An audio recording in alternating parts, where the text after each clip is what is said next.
is a fabulous fabric from the land of the five rivers.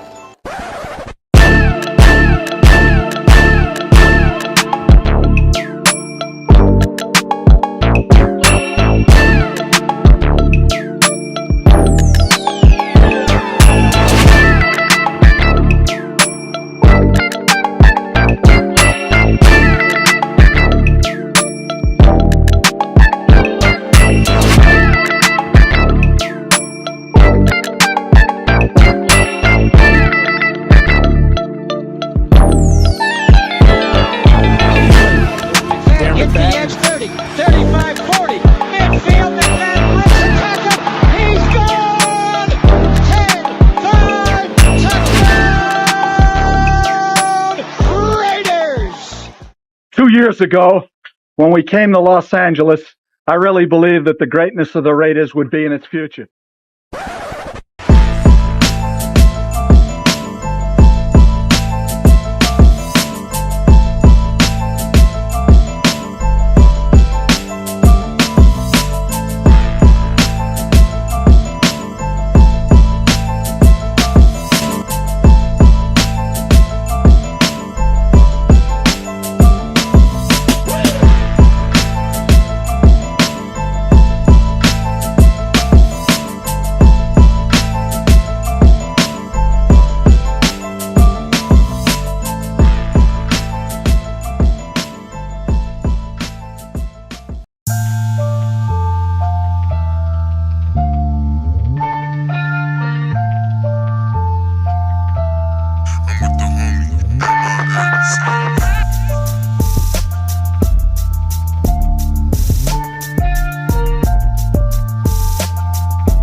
We back. You already know what time it is. Oh, you didn't know? 50-50. Welcome to the 50-50 Show with PharoahNFL and the Severe Raider, the realest show for Raider Nation. The perpetuation of the greatness of the Raiders to take a professional football team and give it a distinct characteristic that's different from all others. Make sure to clock in, like, comment, subscribe, and hit that notification bell. Man, you already know what time it is, man. It's the 50-50 Show. Obviously, man, if you haven't already, make sure to clock in, hit that like button, hit that subscribe button, hit that notification bell. We appreciate everybody coming through. Hey, man, first day of mandatory mini camp. So we've seen the voluntary mini camps, but today was the first day of mandatory mini camp. We're going to get into that. Who was balling, who stood out, some of the things that were possibly concerned. You know, guys still hurt. Colton Miller, he ain't holding out. It's a good sign. We'll get into that, man. But what's going on, Severe? How you been? Oh, man, good, man. Busy day for me today, man. My son graduated from kindergarten today, man. So that's what's been up, up, man, since early this morning, man. You know, doing all that stuff, and then of course, after graduation stuff, you got to take him out to eat and to have fun and all that stuff, man. So I just been ripping and running all day, man. No, I'm already knowing, man. I know it's super busy, but hey, that's what I was gonna mention to you. I forgot to mention to you actually. I finally seen Sinners this weekend. And the funny thing is, Okay, I wait. actually went to the movie theater because everybody was all like, y'all was like, hey, you need to go to a movie theater. You can't watch this like on Prime and pay for it on. So I actually found a movie theater and checked it out. It was cool. It was a cool movie. It wasn't bad. And you know what? I thought that was a solid to good performance by Michael B. Jordan. This guy, solid to good. Solid to good. Solid good. It wasn't Academy Award performance. Like it wasn't like I'm not gonna give it that. Like come on now, come on. The standards got to be higher, bro. Than watch. He's gonna get nominated for Academy Award for best actor. For Sinners. He's gonna make it. You know who I'm really impressed with? I can almost guarantee you. He's gonna. You know who I really like? I'm like you could tell like he's maturing and like he's finding his like style is the director. Ryan Coogler? Yeah, Ryan Coogler. I like him, bro. It's Bay Area native, man. Straight, straight like that. Yeah, man. But you could tell like he's because I mean, like when he first started out, he was super young. So it's like he's maturing. He's like kind of finding his own style as far as a director. But yeah, I thought it was a good. It was different. It was dark too, but it was a good movie. It was cool. But y'all hyped it up. Y'all hyped it up. Y'all was like, oh, this is Academy. You said Academy. Academy. I guarantee he gets nominated for Academy Award. I guarantee he gets nominated. No. You said Michael. Like, you got to clarify though. You said Michael B. Jordan. Oh, Michael B. Jordan is going to get nominated for Academy Award for Best Actor. He may not win, but he's going to get nominated for that movie. Yeah, for that movie, guaranteed. Guaranteed. Okay. He played two people in one movie. He played two people. Man, I'm telling you, just off of that, just the Academy. That when you do something like that, and you have. And it was a really good performance. It was a really good performance. So if you do that and you perform that well, you're gonna get nominated. It's cool. You're gonna get nominated, man. It's cool. I liked it though. It wasn't like because remember the main thing that I said was like, damn, like Michael B. Jordan, like he be coming off kind of corny sometimes in certain roles where he be trying. It's like it feels like he's trying too hard. But this movie, I didn't feel like that. I felt like he played one brother who was one personality, and then like. It came off natural, and then obviously the other person. It was cool, bro. It was cool, man. We appreciate everybody coming through. Make sure to clock in, hit that like button, hit that subscribe button. East Coast in the building, my guy, man. Appreciate you coming through. Sacktown, Raider Mike in the building, man. Appreciate you coming through. Sacktown. Raider Ray has a message. He says, Severe Namath in the building, man. Appreciate you, man. Hey, man, over your Severe, man. He's calling you Namath. I'm calling, my assumption is that, because Joe Namath had predicted they'd win that Super Bowl. That's what I'm saying. That's what he said. He's saying with Michael B. Jordan being nominated. All right, okay. Yeah, he's gonna get nominated.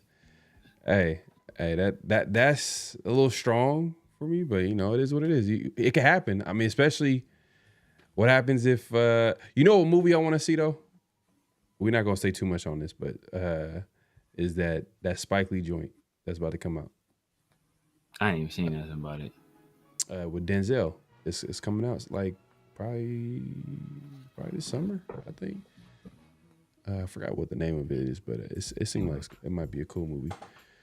All right. I gotta check. I gotta look into it. I remember Denzel said like he did an interview. He talked about like he low key gave up the game, but he was like, oh yeah, I'm only doing 5 more movies. He named like the 5 movies, like Black Panther 3 and Gladiator 2 and some other stuff. And it was like Ryan Coogler hadn't talked about it yet. He's like, it's Denzel. What can I say? Oh yeah. And then Ryan Coogler obviously confirmed it. He was like, man, that's like we've been talking about this for a while. Like this is like a dream come true to work with one of the greatest, or he said the greatest actor of his time. Oh yeah, definitely. That's gonna be dope. It's gonna be dope, man. When we but Denzel obviously is a whole different ball game with him. One of the greats. Man, my guy says, what's good, Raiders? These OGs doing it big and just giving shout out for them being real. Hope Raiders get on the map. So chilling here. Good show. Take it easy. Don't listen to the drama. That's Piano Man, I think. He a Chargers fan. I'm looking at the. Oh, him looks like it's gonna be. He talking about the movie Him. Okay. That looks like it's gonna be a good movie. That's another two.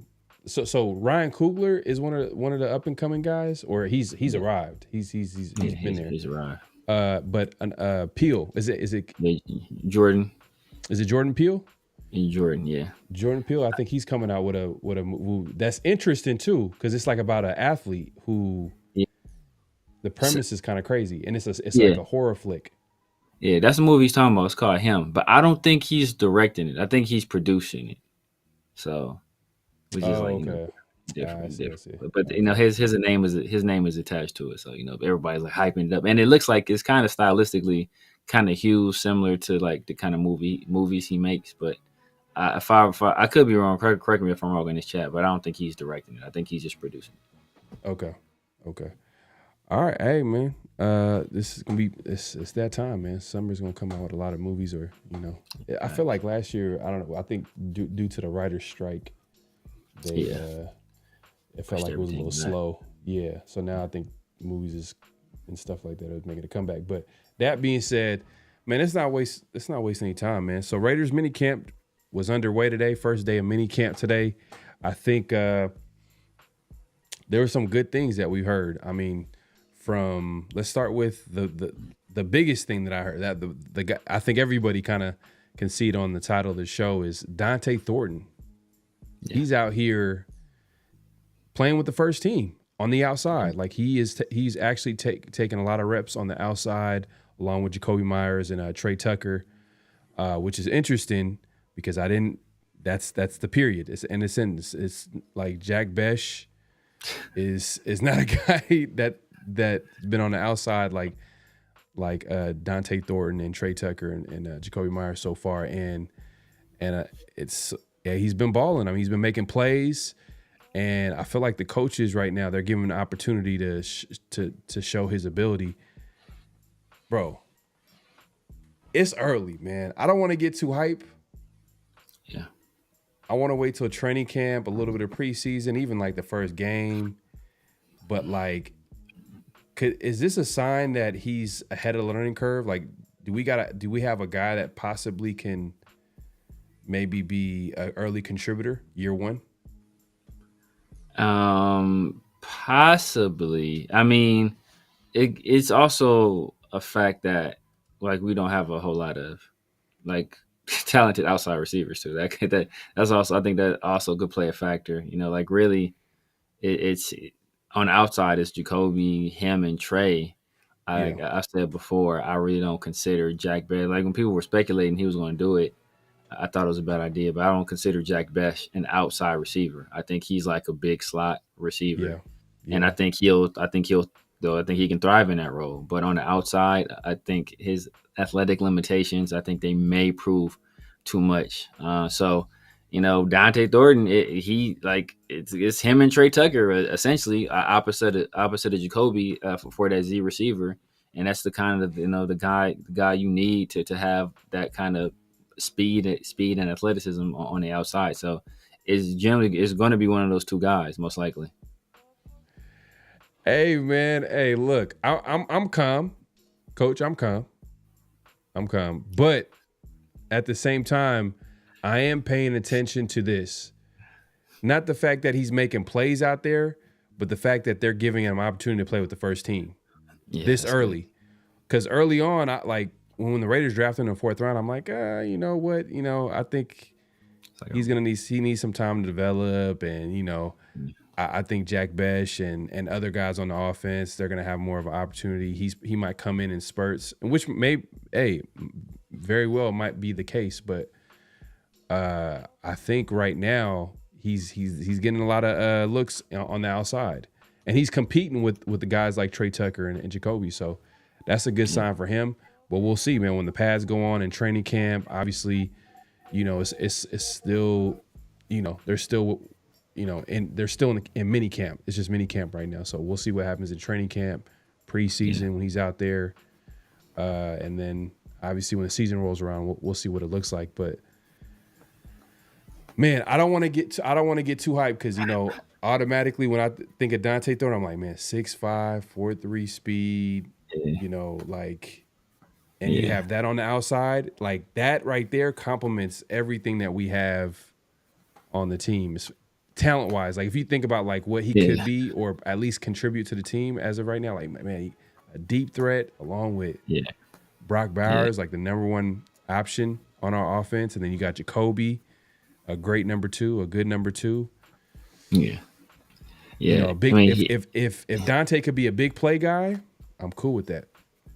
Yeah, his skill set is exactly what we need because we already know like the number one target on offense is Brock Bowers, and number two is Jacoby. But we do need that guy that's going to stretch the field, that's going to keep teams in those two high shells, and that gives you the opportunity to run the ball with Genty more effectively, as well as work those underneath concepts. To Michael Mayer, Jacoby, and to Brock Bowers, to be quite honest with you. And if teams decide, we're going to leave you single covered, or, we're not going to rotate that safety help over to your side, then you have to have the ability to make them pay. And it's seeming from what I'm hearing, like he's having he's scoring. He's getting loose in these OTAs and in these mini camps, and he's scoring touchdowns or he's making big plays. So that's always a positive sign. You'd rather we want to temper our expectations and not get too high about it, but you rather a guy be doing this than not doing it. Like this could be the annual Keelan Doss, Jerron Kreiner Award, where like some wide receiver in the offseason always gets some hype, and then it doesn't come to fruition during the regular season. But with his pedigree, with his measurables, with his athleticism, I think he has a little bit more hope than some of the guys we've seen kind of do this thing in the past. Yeah, I mean, we'll see. We'll see. Like we keep saying it's still early, but then we just keep hearing his name. So we'll see what it looks like by the end of the offseason and when the season rolls around. But hey, a lot of good things so far with Donte. Now, that being said, your boy Zamir, he's coming in. You know what I mean? Kind of more not to say that he wasn't in shape last year, but he lost some weight. What they're saying. So, and he's looking like he's possibly could be, it's early, but a big part of the rotation because I think a lot of people kind of wrote him off, especially after last year. The Raiders had one of the worst running games in the NFL. So, in a lot of Raider fans' minds, they're like, you know what, we need to tell everybody that it was nice knowing you. But you can replace. But at this point, like the Raiders they added Genty and they added a guy that gets hurt a lot in his career in that played with the 49ers in Miami. I'm trying to think of his name. Raheem Mostert. Yeah, and he's gotten hurt a lot. So and if he gets hurt, then who's the next guy up? And I know Genty is the guy that they're going to give the ball early and often. Yeah. But there's going to have to be another guy to step up, you know what I mean?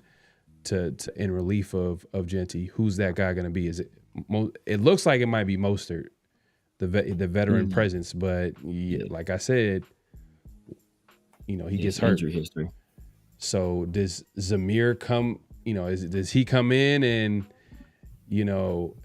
take that spot, or even maybe takes that spot in training camp because he's still on a rookie deal. If Zamir looks good and, Chip Kelly, likes what he sees from Zamir White. I mean, we've seen it all the time. Like we'll be like, oh, we've penciled in a veteran just because he comes with a history of being productive, but come training camp, there's always going to be surprise cuts. Yeah.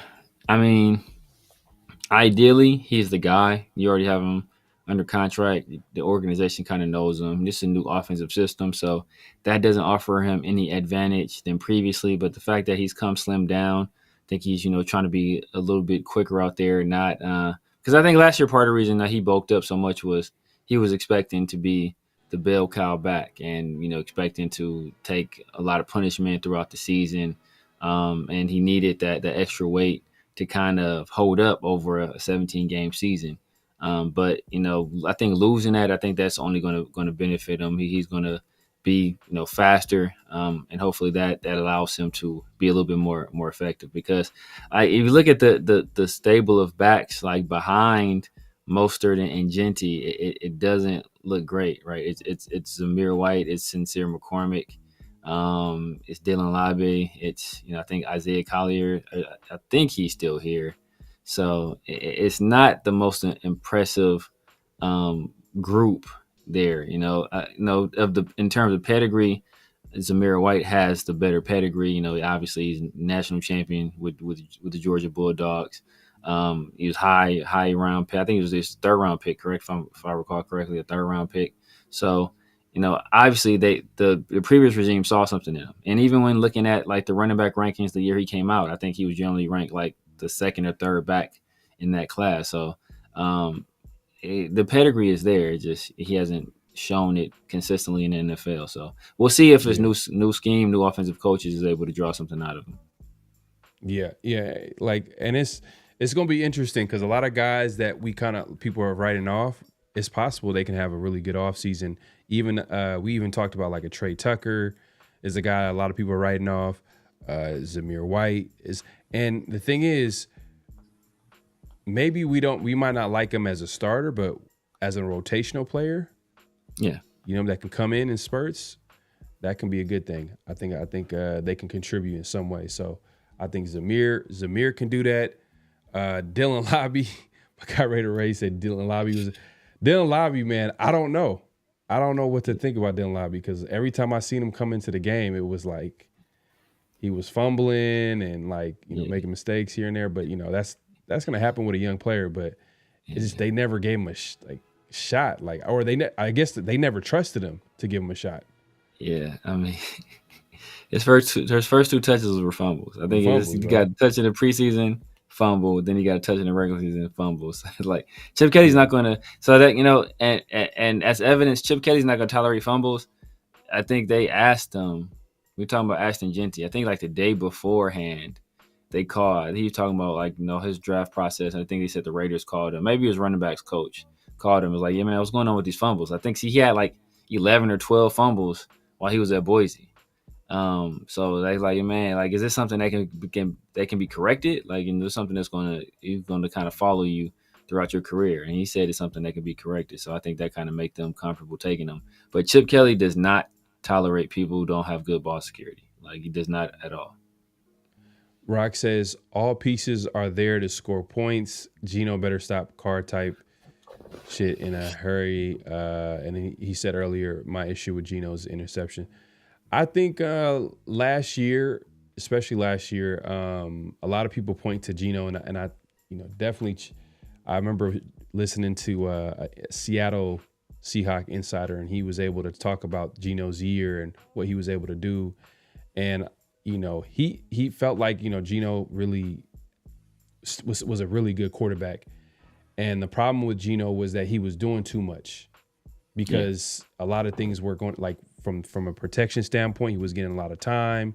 He was trying to, but when your head coach Pete Carroll, one of the things he says is that the quarterback can't do it all by himself. Like he's trying to build around the quarterback so the quarterback doesn't have to do too much in order for them to succeed. So, and part of that is Genty, pick number 6. They're going to be running that. The Raiders are going to be running the football, like straight up. They're going to be running the football, and that's going to make it that much easier for Geno, and that's going to make it that much easier for him to not force the issue because he doesn't have to. And especially when you play action, and you got, obviously Genty's running the football, and then you can play action. You got Brock Bowers, you got Jacoby Myers. Jacoby Myers, did he? He didn't drop a football last year. Nah, 0% drop rate. 0% drop rate. And then you got Brock Bowers, one of the best up-and-coming tight ends that we've seen in a long time. Like, crazy. Like, and then you add some of these pieces like a Donte Thornton and Jack Besh. We got to see what it looks like on a football field. It's too early to say what they can do early on. But right now, Donte's ahead of Jack Besh right now, which is interesting. That's crazy. Yeah. No one would have thought that right now. But like Yeah, Donte is getting definitely. a lot of looks with the first team offense. So that's interesting. But it's still early, man. It's still early. What else? Cole Miller. The return of Cole Miller. You know, early on, people were saying that he was holding out for a contract, which might have been true. But he was able to show up for mandatory minicamp, so he kind of put a lot of those things to rest. And I think we had Mitchell Renz. He was kind of like the first to call it, like, you know, he was like, hey, it's not going to be a big deal, man. He's going to be good. And he had like the inside information on that. He was able to let us know. But what did you think about Colton Miller coming back? And do you feel like Colton Miller will be a guy that this regime signs long term? I mean, it's good for him to be here. You know, I think that just kind of shows you the character he has as a player. He's one of the leaders on this team. He's been here his entire career, you know, through multiple regimes, unfortunately. So he's kind of had to deal with a lot in his very young career. So, and if I'm them, yes, I mean, he's definitely a guy you want to keep around. He's a productive player. You never hear a peep out of him at all. I mean, you hardly ever hear him even speak at like pressers or anything like that. You know, he's just goes about his work very stoically. He leads by example. He's, you know, and he's willing to bring the young guys, you know, along with him. I think when JPJ first got here, you know, Colton Miller was a guy that was kind of, even though I think at that time Colton was still hurt, but he was still helping JPJ get acclimated to life in the NFL. So a guy like that, that's also productive, I think that's valuable to your organization. And they always speak about, you know, the kind of character they want, and they want to lay the foundation of this franchise culturally. Well, like Colton Miller and Jacoby Myers, you know, both those guys exemplify what you want in football players. They're productive guys that don't complain, that just show up, and they're willing to do the dirty work. You know, they're not, they don't care about their roles, they don't care about their stats, their accolades. They just want to do what it takes to help the team win. Both those guys do that. Both those guys are in contract years. The Raiders, they need to take care of both those guys. Yeah, man. And the thing is, you know, Colton Miller said all the right things too. He said he wanted to be a Raider for life. You know what I mean? So he's saying all the right things, but from the Raiders' perspective, meaning Spytek and Pete Carroll and that the now like new regime, they're like, okay, you're a guy that's going into your 30s, but, you know, obviously, you know, offensive linemen tend to last a little bit longer compared to other positions, but you're going into your 30s, but you're also going in to see your last season, you had a shoulder injury, which took a little bit of while for you to get back to your normal self. And for them, they're like, you know what? Let's see if he's legit this season before it's a risk though, because the Raiders, that means they're going to have to open the check, you know, a bank account for Cole Miller if he balls out. Do you think if he balls out, do you think the Raiders let him walk, or do you think they trade him to the highest bidder, or they sign him long term? Because that's exactly what the Raiders are doing right now. They're gonna let it play out, because obviously he's coming back. He came back from an injury last season, so he didn't really play his best season. So from their perspective, they're like trying to bet on like, all right, we don't want to give a guy money and then he ends up being hurt for the rest of his career. Yeah, I mean they're in a rough spot in terms of can they trade him? Technically, yes, but what are they going to get for a guy that's essentially the team is on a 1-year rental, and the player is going to want conceivably a new contract or have the ability to leave in free agency? So they're not going to get good value for him. And he was coming off, you know, an up and down year where he started off real slow. Even though he finished extremely strong, he started off real slow. So you want to trade a guy in his contract year coming off possibly his worst year and the injury, like that's not the most opportune time to trade him. Do you want to let him walk? You can, but you know, left tackles they're not easy to come by. Hence why they're drafted consistently in the top of the draft. Like I think Spytek was just talking about it, right? You got like Will Campbell was a guy that was drafted. It was in the top 5 for this very reason. Left tackles are extremely valuable. So despite what some people having reservations about, some of his physical limitations in regards to his arm length, they still felt, hey, you know what, we got to take, like, he's possibly the best left tackle in this draft class. We need a left tackle. We got to take this guy. So if you're going to let Colton Miller walk for nothing, I mean, you're potentially just letting a second or third round pick just walk out the door. And he's even more valuable than that actually on the roster, because what you have in him. He's a top, 8 to 12 tackle in that range. Like, he's been that consistently for the past 3 or 4 years. So I don't think it's intelligent to let an asset like that just walk out the door for nothing. Do you at least understand where they're coming from? From like, all right, are we going to invest into someone that can possibly be injury prone at this point? Like, do you agree with the wait and see? Not really, because when you do the wait and see thing, I mean, that's how you end up with Landon Roberts and Devin White starting at linebacker. That's how you end up with Darnay Holmes starting that, right? Like, we just saw this happen, right? So, like, Right. just it's like just and left tackle is substantially more valuable than those positions. So, like, why play that game with your left tackle? You have a guy that's an anchor at left tackle, which you really don't have. For the most part, you don't have to worry about. Is he elite? No, he's not elite, but he's very good. And that's a position you haven't felt the need to even really look at for the most part, right? You've grabbed some developmental guys, and you grabbed one this year as well in Charles Grant. But unless he's on a rapid ascent to the ability to start, you're putting yourself in a very precarious situation in terms of the tackle position. Previously Frozen Studio says, working the overnight shift, got you guys in the background. Enjoy the show very much, man. Thanks for this, man. Appreciate you, man. Appreciate you watching, man. Hey, hold it down, man, on your shift, man. Look, the Raiders right now, it's the off season, but hey, there's a lot to talk about. That being said, they're not Donte Thornton is not the only rookie that's impressing. Darian Porter is still starting on the outside with the first team defense. Like I said, it is early, it's mini camp, but still, the fact that he's out there and they have him starting with Stokes is interesting, to say the least, because you got Bennett, who was a starter last season. Obviously, we can all agree that, like, he was probably our best corner last season, until he got hurt. But that's the issue, is injuries. He got hurt his rookie year. He gets hurt again his second year. Had a torn labrum, was pretty much playing with that shoulder issue all season until the doctors told him, like, yeah, you can't continue to do this. And they had to shut him down, had to get surgery. The rest is history.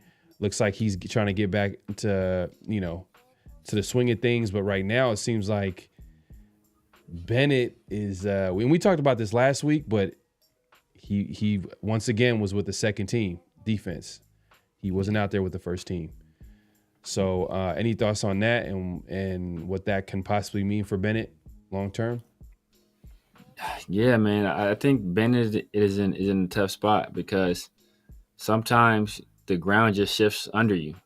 Right? Through no fault of your own, you can find yourself jobless or find yourself on another team, because he doesn't fit the ideal profile of the kind of corners that Pete Carroll usually wants. Now, is that a situation where he can't play in this system at all? No, I don't think so, because he's very athletic. He jumps out the gym, running a blazing fast 40, one of the fastest 40 that time. I mean, fastest 40 times in his draft class. So that the traits are there outside of the height. So can he compensate for that lack of height with those physical abilities? I think he can. But the other side of it is just learning the technique that Pete wants you to play with. And he likes his corners to kind of, obviously, that if you're running that cover three, you gotta stay over the top in that press. So, and I think he's been having some issues executing that technique. And the secondary coach spoke about that. And it hasn't been helped with the fact that, he's he's recovering from surgery as well. So you add the fact that he's been injured for his first 2 seasons. He doesn't necessarily fit the physical profile of the kind of corners that Pete Carroll likes, and he's been struggling thus far learning that technique. He could be in some trouble. Do I think here they're going to cut him or anything like that? No, but is a starting spot guaranteed? Based on what we see, or based on the lay of the land? Obviously not, because Porter's already kind of usurped him as the guy across from Stokes. And we were trying to figure out, we thought Ja'Cory Bennett was entrenched. We were trying to figure out whether it be Porter or Stokes opposite of him. And now he's trying to fight, to take one of their jobs. So if he's already starting behind the 8 ball, man, it could be a long summer for him. I think they're going to try to, it feels like this, and I could be wrong, but they're going to try to see, they're going to try to put maybe Bennett in the inside, possibly. Yeah. You know what I mean? Even though, like, from what we've seen so far in his career, like, and what he's played in college, he's more of an outside. He's an outside corner, but the Raiders might be like, you know what, we like the 2 guys that we have on the outside, because Pete Carroll, he's saying Stokes is a guy that is impressed. He's saying that they're obviously impressed with Darian Porter, and Bennett in the inside. Oh man, that'd be a little bit of a tough thing. But yeah, that being said, man, if you haven't already, make sure to clock in, hit that like button, hit that subscribe button, hit that notification bell. Yeah, we'll pay attention. It's early in the off season. Maybe when training camp rolls around, we'll probably get an idea of like where everybody's at in the battle. You know what I'm saying? Like, because right now it's still early, but it's interesting, man. Like they're like throwing the young guys in there and throwing them in the fire. Like but it kind of tells you what they thought about the roster to begin with. The fact that they're throwing in like a guy that some people might feel is a project, and Darian Porter out there at corner. He's only had 1 year of cornerback experience. Obviously, he was a former wide receiver. And then you got Donte Thornton, who, like, when we were doing mock drafts, like, oh, this is a guy that we like his measurables. We'll get him like in the 5th or 6th, gets drafted in the 4th, and he's out there starting. So that should tell you a lot about what they think about the Raiders roster. But, that's another way to look at it. But yeah, man. As Wilkins, that's another guy that we haven't talked about too. Christian Wilkins, he missed another practice, another camp practice, and in this case, the mandatory mini camp. So it seems like they're gonna take their time with Christian Wilkins. They're gonna give him as much time as possible to get healthy. But it's kind of like, man, I'm telling you, bro. I told you, I called it. PUP list, first 4 games. There's always that one player, bro. It's always like, oh, he's gonna be back by training camp, and then he's not back by training camp, and then the season rolls around. It's like he's missing the 4th, because like, man, that injury, the foot injuries for big guys, man, is it's a tough injury to come back from. And in Christian Wilkins' situation, there's obviously some concern there. And look, I said this early on when Pete Carroll was asked about Christian Wilkins earlier in the these voluntary mini camps. He was like, the normally positive Pete Carroll was like, yeah, it's been a tough road, like we're gonna give him as much time. Like you could tell, like that's the most positive thing. Like it sounded kind of negative. I'm like, Pete Carroll, come on, man. Like, usually super positive, but you could tell like something is up with Christian Wilkins. So that might be a position right now. So I think Adam Butler was able to return. He was hurt in the offseason in some of these camps. He was able to come back. I believe when he was in there, Adam Butler was playing 3 technique. Lakey Foku was playing nose tackle, was playing the other D tackle position. And then Zach Carter is also in there. So it's like a little bit of like a rotation that they're running right now. But man, hopefully Wilkins come back, man, because when he got hurt, he was actually playing his best ball last year.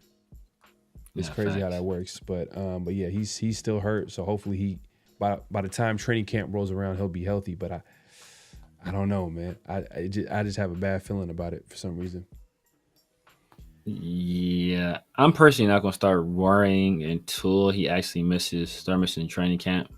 That's when I'll start to be like, okay, this is something different. Until that happens, kind of, hey, you know what? I'm assuming they're being just extra cautious with them. They don't want to, they don't want any setbacks in his recovery. They want to take him, especially when you talk about, you said, you got a man at that weight, and it's lower body injuries, especially like foot injuries, especially like when it's like that small bone, because it's hard to get that thing set and stabilized. So any movement in there disrupts the healing process. So that's why it can take a long time if you keep having incidents where it's not healing properly. So I'm not super worried yet, because a bone can heal in like 3-4 weeks like that. So if they got the boot on him right now, he's doing everything he needs to do to ensure that foot is stabilized. Then I think come training camp, he should be ready to, if not actually get on the field, to at least be off on the side working out with some trainers as he ramps up to get ready for those team activities. Yeah, man. I hope. I think they're gonna be like, they're right now. They're being super conservative. After this Raiders mandatory mini camp this week, it's gonna be pretty much, this is football dead zone right now. We're approaching football dead zone from pretty much the end of this week and the end of July, early August. It's gonna be pretty much dead. There's not gonna be anything football related for the Raiders or any other team. But they're going to probably, they're going to, obviously Christian Wilkins is going to use that time to get well soon. Hopefully he does. Now I'm trying to think of anything else as far as, I am kind of concerned that Jack Bech hasn't really, been a guy that's been balling. I thought he was going to be a guy that was going to be, but it's like, hey, like we said, it's still early, but it's kind of like a little bit, I don't want to say disappointing. It's too early to be even saying all that, but because when the Raiders drafted him, I'm thinking, oh man, we getting a guy that's ready to go, ready to contribute, has that skill set. He has, but obviously he's still a rookie, so you got to give him time. Mm-hmm. And on top of that, like, he's kind of playing a position where there's kind of a lot of guys that's going to play that spot, like you mentioned, in the inside, that big slot. Yeah. And he might play some outside too, but probably not as much. But man, I don't know, man. When a guy that we respect in Steve Smith says that he needs to play tight end, yeah, I'm gonna note that, bro. And if he's balling out at wide receiver, bro, like we can put that down for Steve Smith as a miss. But yeah, we'll see. But yeah, for the most part, that's pretty much it. There was a full attendance outside of Christian Wilkins getting obviously missing it because of injury, but for the most part, everybody attended, which is a good sign. Yeah, man. So we'll see, man. What do you think about anything that's going on with was on the rumor mill with some guys being available, like Jair Alexander? You got like Terry McLaurin, you know what I mean? You got Jermaine Pratt, who just recently cut. Like, you feel like some of these guys will be should be added to the team, possibly? Like, the Raiders should look into like picking up a Jermaine Pratt, because he's a linebacker. We need some help. Yeah.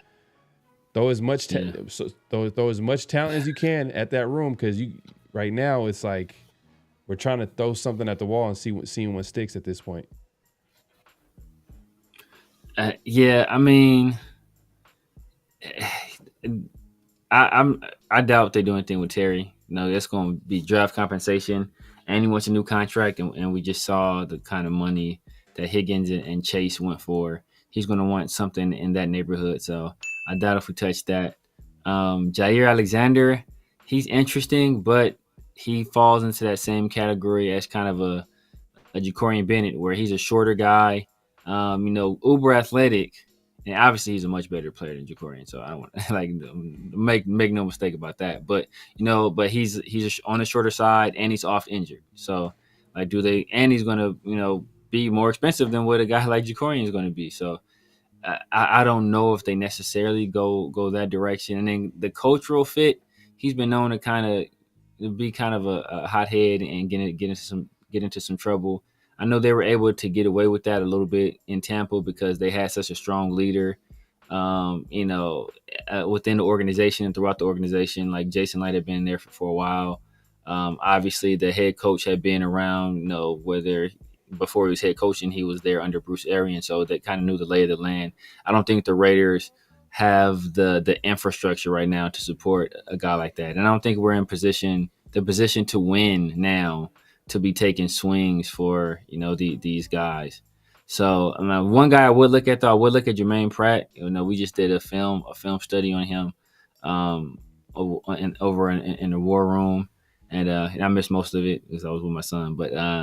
From what I did see, when I got there, he's immediately our second best linebacker if we sign him. Is he the athlete that Devin White is? No, but he is right now he's a better football player than Devin White is. So if we were to take a chance on him, I wouldn't mind that at all.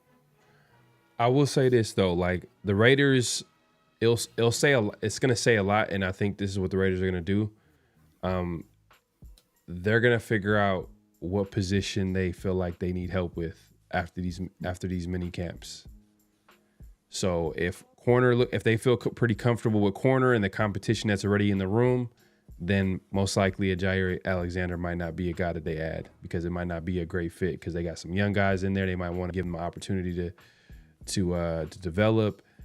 And then obviously linebacker, if they don't like what they see at linebacker, then a guy like Jermaine Pratt is going to be a guy that they're going to possibly add because there's no one on that linebacker where you could say like, you know what, we need to give Devin White a shot. You know what I mean? We need to get Jalen Smith. Like these guys could easily be cut at any time, at any moment. They didn't invest too much money into them, so.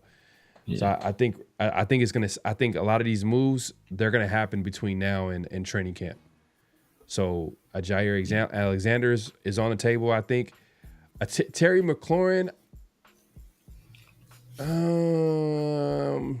even though I would like it for happening, but at this point, I'm not sure if the Raiders are going to go in that direction. That means they'll have to give up a draft pick, pay a whole lot of money to my guy, man. I don't know, man. I don't think it happens just because it's just.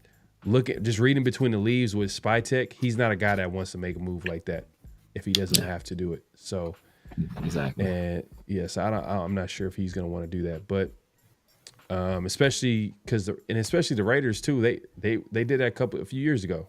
It didn't work out. So I'm sure they probably remember that. I know it's a different regime, but it's just speaking of that, man. Donte just can't keep the Raiders out of his mouth, man. It's like he's throwing it. It's not even indirect shots, very subliminal shots. Like, oh man, it's coming to the Rams. It's just so positive, and it's not as not like these other teams that he was. I'm paraphrasing, but he was just like basically shitting on the Raiders, obviously the Jets too, but who was he with longer? The Raiders. So he was kind of shitting on the Raiders. But once again, but that's neither here or there. But Raiders smoke, my guy, man. Appreciate the super chat. He says, like and subscribe to both channels, man. My guy, man. Appreciate you supporting. We got to get you on here soon, man. We got to get you on here soon, man. Appreciate you supporting the show as always, man, my guy. But yeah, man, Scary Terry's so crazy with the overhead catches and breaking. Yeah, man, Scary Terry, he's a beast, man. And you know what's funny? I think the Raiders were connected to him that year. Like the Raiders were connected to him, but the reason why I feel like they didn't make the move or weren't aggressive enough to make the move because they already made a trade for who?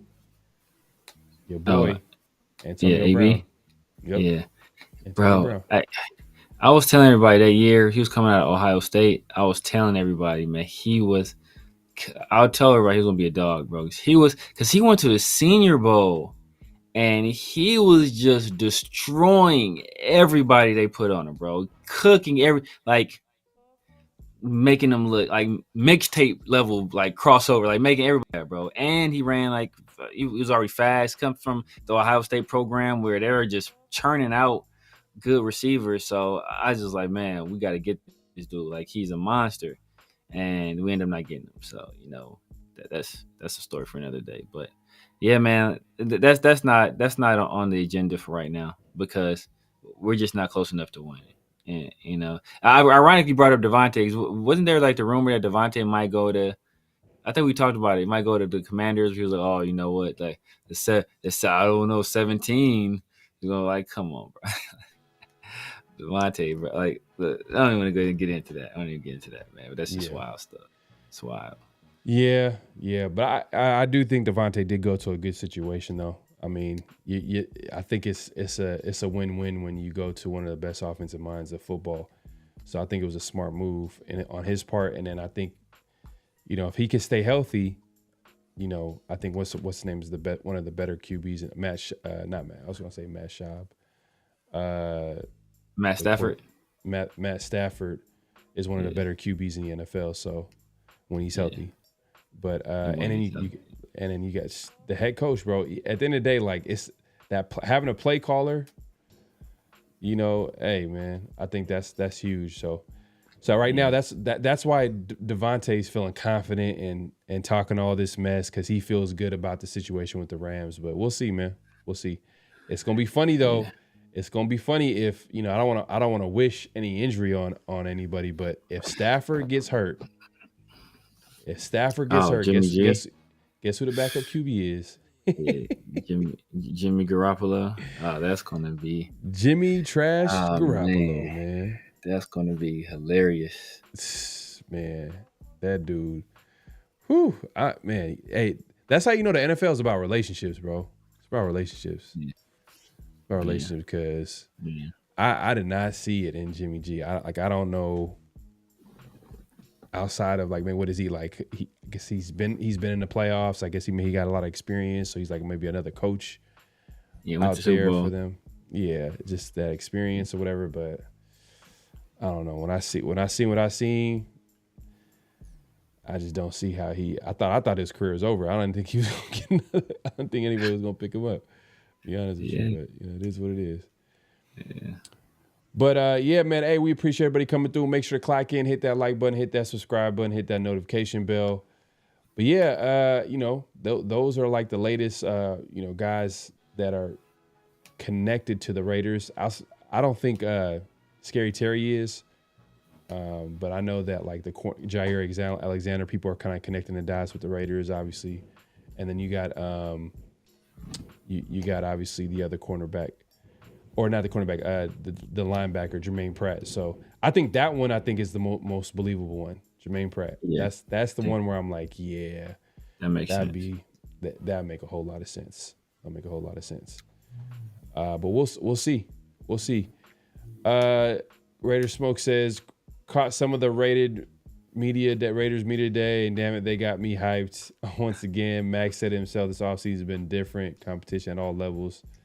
Don't let them get you, Smoke. Bro. Hey, bro. Don't let them get you, Smoke. This is designed for, bro.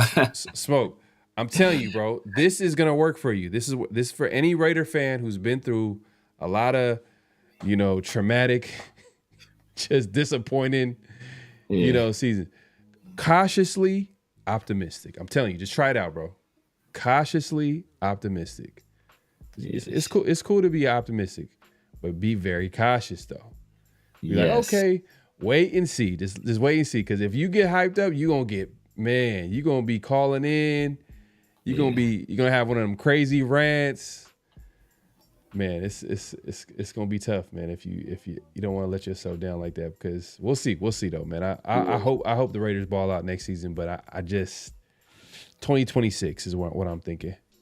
Yeah, man, They gotta show me, man. This is the vicious cycle that the Raiders be having us in. Like I think it's a meme at this point. Like the Raiders cycle of fandom, where it's like, you know what, like losing season, and like off season comes and we get excited, and the wash, rinse, and repeat, man. So like I said, I'm taking your approach, man. Because like look, and I will say that, man, the Raiders media team, like whoever they have doing their media stuff, man, that like over the years, they've upgraded tremendously. So they're very good at what they do. And their whole media day is designed to just inject the fan base with hopium, to get them to buy the merch and to get them to buy the tickets. And I was kind of on the fence about whether I should go to this game. But man, did you hear media day? Oh man, I got to go to this game now. And now, and then you're gonna look up, my motherfuckers are 6-11, and then it's like, oh damn, So that's why I'm not letting these dudes get me. It's like you on a diet. And then like all the world around you is trying to sell you like the worst food. You're like, oh man, I'm on a diet. I'm not eating any processed food or this. And then Popeye's got a chicken wrap. You're like, ooh, Popeye's got a chicken wrap. You're like, okay. It's like, like no. You just say no. Put the chicken wrap down. Hey man, if you haven't already, make sure to clock in, hit that like button, hit that subscribe button, hit that notification bell. But it's that time. It is that time, man. It's flag on the play. Personal foul, 69, offense. He was giving them the business. So, man, this week, man, we obviously honorable mention was Devonte. Like we're tired of putting Devonte on flag on a play, but he was on that he was on the Up and Adams show, just talking some mess, but y'all check it out. That has done nothing positive for Devonte Adams' life, right? He wants to do that though. He wants to talk. He wants to talk about stuff like that. But it's kind of showing a lot about him, though, man. But at the end of the day, like we don't know what happened behind the scenes, but we do, man. Like what we do know is that he lied, bro. Lied. Yeah. Come on, man. Like he's insulting everybody. He insulted everybody's intelligence. I was like, what the hell? Like you really just try to pull an okie doke on us. Like you try to make it seem like the Raiders or the media was tripping or whatever. But when in actuality, it was actually you and your team of, your agent and all that, whatever the case may be. Yeah. That being said, that was an honorable mention. We kind of spoke about it before the flag on play, but this week flag on play, there's a couple. Let me just start off with, should we start off with the heavier flag on play or let's just start off, nice and easy. It started off like nice and easy. With the haymaker after we hit him with the jab. Ain't that right, Smoke? That's how you do it. Right. You say, get the jab working, then you hit him with the hook. There you go. All right. Well, let's get into it, man. So I don't know if this is a jab, but this is not good though. Flag on a play, man, and for like the NFL, because I would say this is on the NFL because they're making these crazy deals with all these networks and streaming companies. But this is pretty much a tweet right here saying that the average NFL fan will have to spend at least $1,500 to watch every game this upcoming season. And then if you look at how they came up with that, it was Amazon Prime, $89.94, ESPN, Sunday Ticket, YouTube TV, Peacock, Netflix. They got the taxes and fees. This is kind of general because not everybody has all the taxes and fees, but anyways.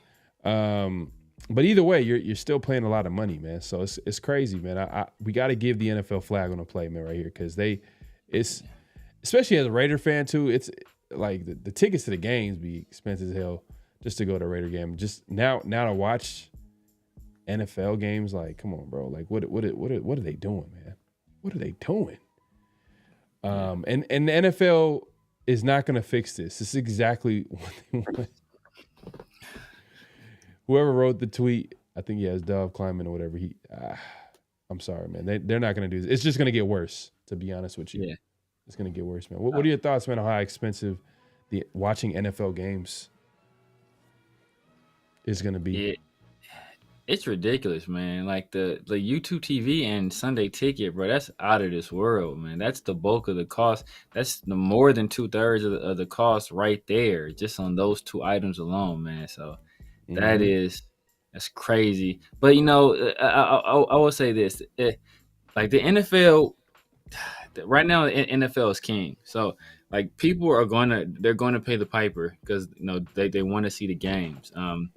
What's going to end up happening is that more and more people are going to start pirating it, and they're going to start losing revenue, and then they're going to have to start offering stuff where you can at the very least watch. You can piecemeal games, right? Because like, why am I paying all this money for games I don't want to see? I should be able to pay the money. Like, I don't care about what the Tennessee Titans are doing, or what the Cleveland Browns are doing, or what the New York Jets are doing. I just want to watch Raiders games. So I should have the ability to, pay to just watch Raiders games. And right now, they don't have any packages available like that. So I think that's something they need to look into. Uh, and if they don't, I think in the very near future, it's going to start hitting them where it hurts, where people are going to pirate it more and more, and or just share passwords even more. So they got to do something to fix this. Well, shit, some people are already doing that right now. So they're not even gonna wait until their last straw. It's happening right now. I mean, people are gonna trying to find alternative ways to watch the games for free. So, but it's a sign of the times too. At the end of the day, too, because with all these like streaming platforms, it's kind of creating a lot of opportunities for deals like this. I think this is the reason why like the NFL is making the most money they've ever made is because now they don't have to like go to DirecTV or one place to make a deal for a Sunday ticket. Now they have like Netflix, Peacock, YouTube TV, ESPN, Amazon Prime is now like, it's like so many different ways for them to make money now. So this is not going away. It's going to get worse. If you ask me, but it is what it is. But it's still flag on the play though. Because this is almost like and almost nobody has this anymore. Well, for internet, I guess, but like it's like the cable model where people were having to pay cable, and then like if you want like certain channels, you have to buy certain packages, but those packages have like all these other channels that you don't want and you don't care about. And basically, what's killing off cable is all these streaming services where you're able to, hey, you know what? I want Netflix. I have this available on Netflix, or I can buy this tier of Netflix or I can buy this tier of Amazon Prime. And if I want to pay for individual movies, then I can do that. But I don't have to pay for all this other stuff that I don't want. So I think that the NFL has to develop some kind of like team packages or some kind of like conference pack or some kind of like division package, something like that, where you're not paying for a whole bunch of games you don't want to see. I think that's how you maximize your revenue, because then you open yourself up to a whole new swath of people who necessarily don't have $560 something to spend on YouTube TV or $520 to spend on Sunday Ticket, but they might have $100 to spend on all the Jets games, or $120 to spend on all the Raiders games for that year. Like, do something like that and make it available through the NFL app. That way you're driving traffic through your app and you're making money off of that. Like, I don't see why they haven't done that already. It seems like they're stuck in almost like an old model instead of like kind of catching up with what's going on now. Yeah, and they're never going to look at it from a perspective of like trying to help. They're going to always look at it from a perspective of how are we going to make money the way we want to make money, and that's how it's going to be. But we definitely got to give them a flag on the play for that, man. NFL definitely gets a flag. We enjoy watching the NFL, but hey, man, they're not. Hey, flag on the play doesn't matter. It doesn't matter if we love watching it, football. If it's a flag, it's a flag at the end of the day. That being said, that's not the only flag. We said we're going to start off easy. It's crazy that we're talking about the issue with watching games and how much it's going to be next season, and that was easy. But what's this flag on a play is just wild. It's a crazy story. If you haven't heard, two YouTube content creators were obviously like beefing. There was some type of beef where there's a war of words. They're going back and forth for a while. And the other day, one of the YouTube content creators was, and they're not Raider content creators, so don't.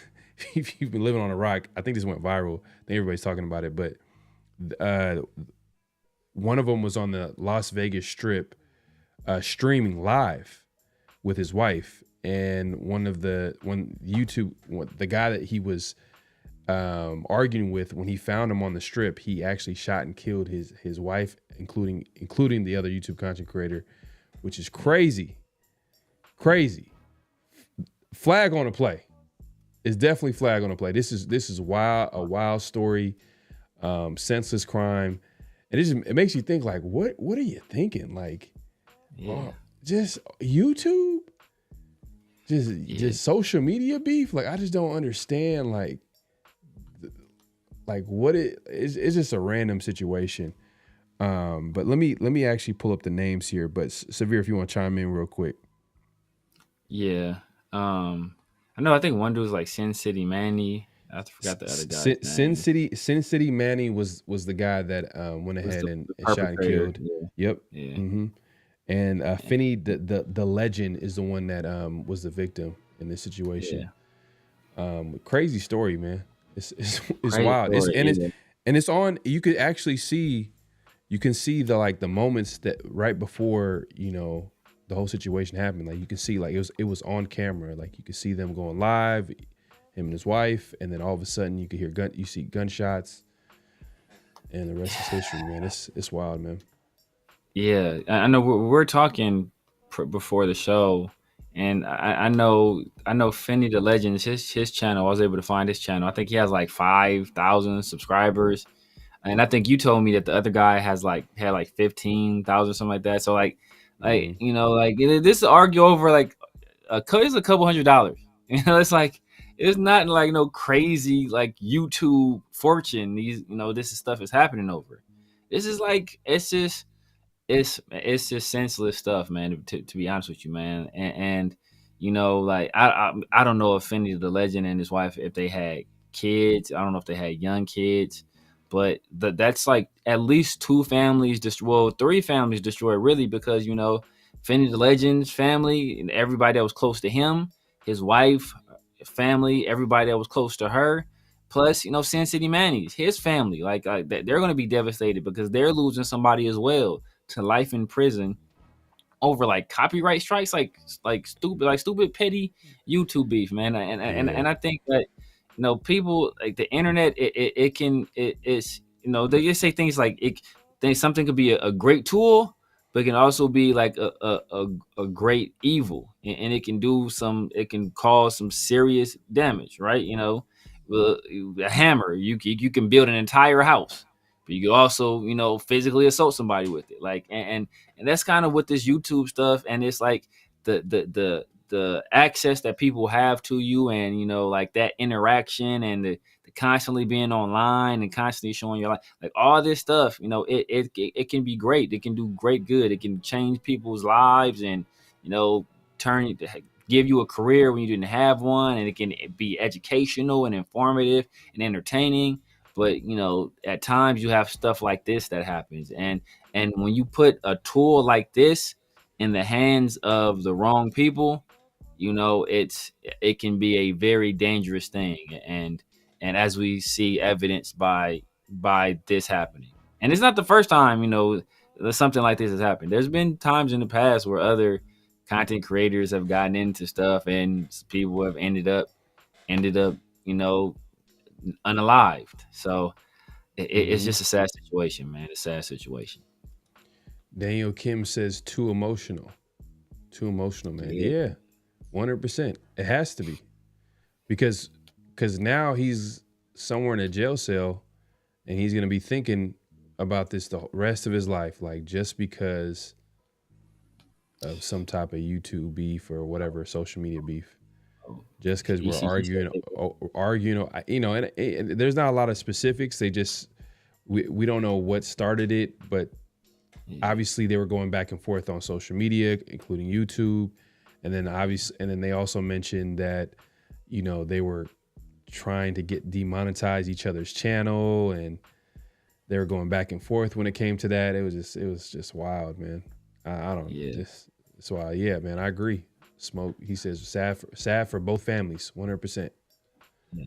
Yeah. I agree ECG said 100%, both man. channels had less than 10K subs, which is wild, man. Like I ain't making a whole bunch of money off this YouTube stuff. I Oh, don't okay. anticipate ever making a whole bunch of money off this YouTube stuff, right? If it happens, it happens. But like, if somebody hit me with a copyright strike, my first thought isn't like I'm going to unalive you and your wife. Like that's like the thought that's going to run through my mind. You feel me? So like, Yeah. it's crazy, man. Like I've seen street stuff handled like more with more like with more like class and restraint and self-control than what this was handled with, man. So it's I crazy. will say though, I will say this though. I will say this. I'm not gonna say that this is what you should do, but anytime you put in a lot of work, hard work into something, a lot of time and effort, and someone comes in and steps on that or disrespects that, that's what causes people to like, be like, what? Yeah, Are you serious? Like, you know what I'm saying? Like instantly, you know what I mean? Like that's what caused people to react a certain way, which is understandable. And I can understand that. Like anything that you put in time and effort and someone disrespects that or does something to you, it's only natural for you to like, feel upset about it. But obviously, you got to understand, like you got to mentally react and not emotionally react to the situation. You got, you know what I'm saying? But it's I don't know, man. There's not a lot of information as far as like what started it or whatever.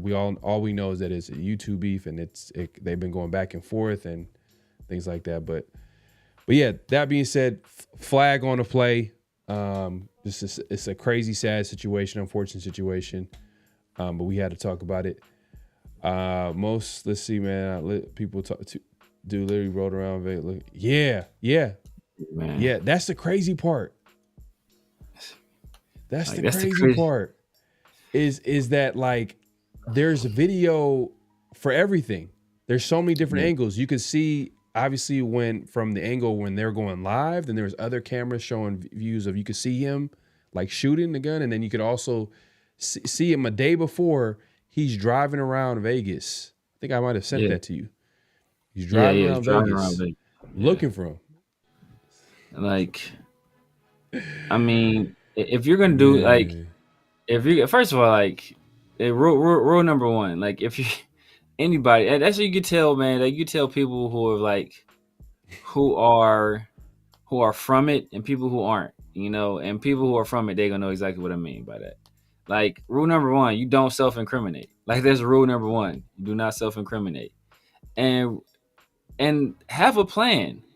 Like, if you're going to do something, anything you do in life, it's a job, it's you pursue a girl, you want to start a YouTube channel, have a plan in place, right? Right. Like, what was you're going to unalive somebody in the most public place in all of the world. Like, what was, okay, that was part A, but what was part B? Like, what you think was going to happen, bro? You just, so you just already resigned. So, like, it doesn't make any sense. Like, it just doesn't make sense, bro. Oh, I can't have my YouTube channel, so now I want to go to jail for the rest of my life. It's like, is that maybe that he was in that kind of state of mind, but it just doesn't make any sense. Yeah, no, I agree. You should have a plan. You should understand like yourself to a certain extent. Like, all right, if this to happen, this is how you're gonna react to this situation. This is what you're gonna do. You know what I mean? We're all human beings at the end of the day. We're gonna have emotions on, like we're all human beings at the end of the day. But I just think that like you're gonna have to understand like East Coast says, crazy how that dude put 1,000 hours into YouTube for all to be taken. Exactly. Yeah. You got to understand this part right here. I know, bro. Look at it. Look it up. It's wild, man. They got videos and everything. It's crazy, man. It's crazy, man. But it is what it is. Flag on the play, like we said. Also, man, we've said this before, man. If you have flags on a play, like if there's anything that you want us to show on the weekly segment that we do on Flag on the Play, Go ahead and send us any videos on social media, either on my Twitter, on my IG, or obviously Severe's IG or Twitter, and we'll feature it and we'll shout you out too as well, man. So if you guys have any flags on a play, definitely hit us up, and we'll try to include that on the show if we haven't already. Raider Smoke says, not condone it, but dude was calling him out for some years and he was ready to crash out, was just waiting for the right time. Severe, I don't think he really cared. Yeah, obviously, man. Obviously. It's like, yeah. It's like, yeah, man, that's well, hey man, well, he's gonna be in jail for a long time. Long time. But if you haven't already, make sure to clock in, hit that like button, hit that subscribe button, hit that notification bell. We appreciate everybody coming through. It's been a great show. That being said, let's go to notable quotables. Facts. Notable quotables. This is where we play a quote that we find interesting that we want to talk about. M85 Wilkins he's still in a boot. Yep. Yeah, we talked about that a little bit earlier. But yeah, let's go to the first quote. Let's go ahead and let me go ahead and set that up. Severe, I don't know if were you able to see the first quote? Yeah. If you want to give the intro to that. Yeah, man. So obviously we brought in a new head coach this offseason in Pete Carroll, and he's been known to have his own defensive philosophy. But as part of his staff, he retained Patrick Graham, who we all know, has been the defensive coordinator here for the past several years, and very rare that a guy sees three regimes. So it begs the question, does Pete Carroll kind of conform or, let Patrick Graham do his thing? Or does Patrick Graham fit his defense or follow the kind of philosophies that Pete Carroll wants to put forward? And we didn't exactly get an answer. He talked about it, but we didn't exactly get an answer. But, he did say some interesting things. In terms of collaborating with Pete and this new regime, what would you say is the identity of Raiders defense this year? Well, it starts with our effort. I hate if one thing I've learned from Coach is to make sure simplify the message and just keep giving it to him. Just keep giving it to him. So it doesn't have to be 20 code word or 20 buzzwords or some big paragraph or anything. We got to play with great effort. We're building the foundation for being a physical team. We got to play smart, so those are the things in terms of what we want the defense to look like. And then, make the offense earn it. No easy plays. You got to take away seams. You got to take away posts. Can't let them run the ball around the edge. Again, it's not real football in terms of the run game yet, but we have to have an understanding of that's what we're trying not to give up, Two more. In terms of collaboration. You could tell, there's a little bit of Pete Carroll influence in what he was trying to say, simplify things. That's what did we hear from the, Pete Carroll coach defense, coach teams, anytime they had any type of defense, and even the disciples from Pete Carroll, defensive coordinators like Gus Bradley, and what they played that cover 3. They want athletic guys, fast guys to play fast, and how they do that is by making it very simple. So you can see where a guy like Patrick Graham, maybe he's taking a page out of his book, and maybe that's a message that's being relayed to him, and he's like, okay, I'm on board with that. That makes sense. But do you think that this defense this year, do you think it's going to be a Patrick Graham defense that we've seen over the years, or it's going to be more of a Pete Carroll influence? Is it going to be a Pete Carroll? Is it going to be Pete Carroll's defense? I think that it's going to be a hybrid of both. I mean, one thing you about Patrick Graham is he's been very kind of malleable when it comes to the schemes he runs. He's not it's not really a Patrick Graham philosophy or system. He really does fit his scheme around what he has and the strengths of that team. That's why he ran different stuff when he was in New York than he ran when he was in Miami. And obviously, his first year here, he ran some different stuff. And last year, we were running a lot of 5-man fronts. This year, we're going to probably run, a lot more 4-man fronts, a lot more big nickels with, multiple safeties on the field. So like he's been very malleable in what he does. And he said before in the past, like he's like the mad scientist when it comes to like defensive schemes and stuff like that. He likes to do a lot of different things. So I think it's going to look more like what Pete Carroll has done in the past, but there are going to be several wrinkles in there where Patrick Graham kind of gets to put his own spin on it. But you wouldn't have got any of that from his answer because like he really didn't like he answered there was a question that was asked, but he kind of answered the question that he wanted to answer without like giving any real details, which is that's kind of what coaches do. Like it's like asking somebody like, oh, what's the secret to making your fried chicken taste so good? And they're like, oh, baby, I put a little bit of my heart in every. Like, no, that's not what I'm asking you. Like what seasonings you put in there? Like, it's a paprika. You just got some onion powder. Like, what you put in? Like, nah. So it's one of those situations. Right. He gave the canned answer. Like, right? They're like after school special answer. Yeah, like, it's all about the effort. Yeah. Nah, you know what? Hey, I'm being honest though. It's gonna be interesting because like.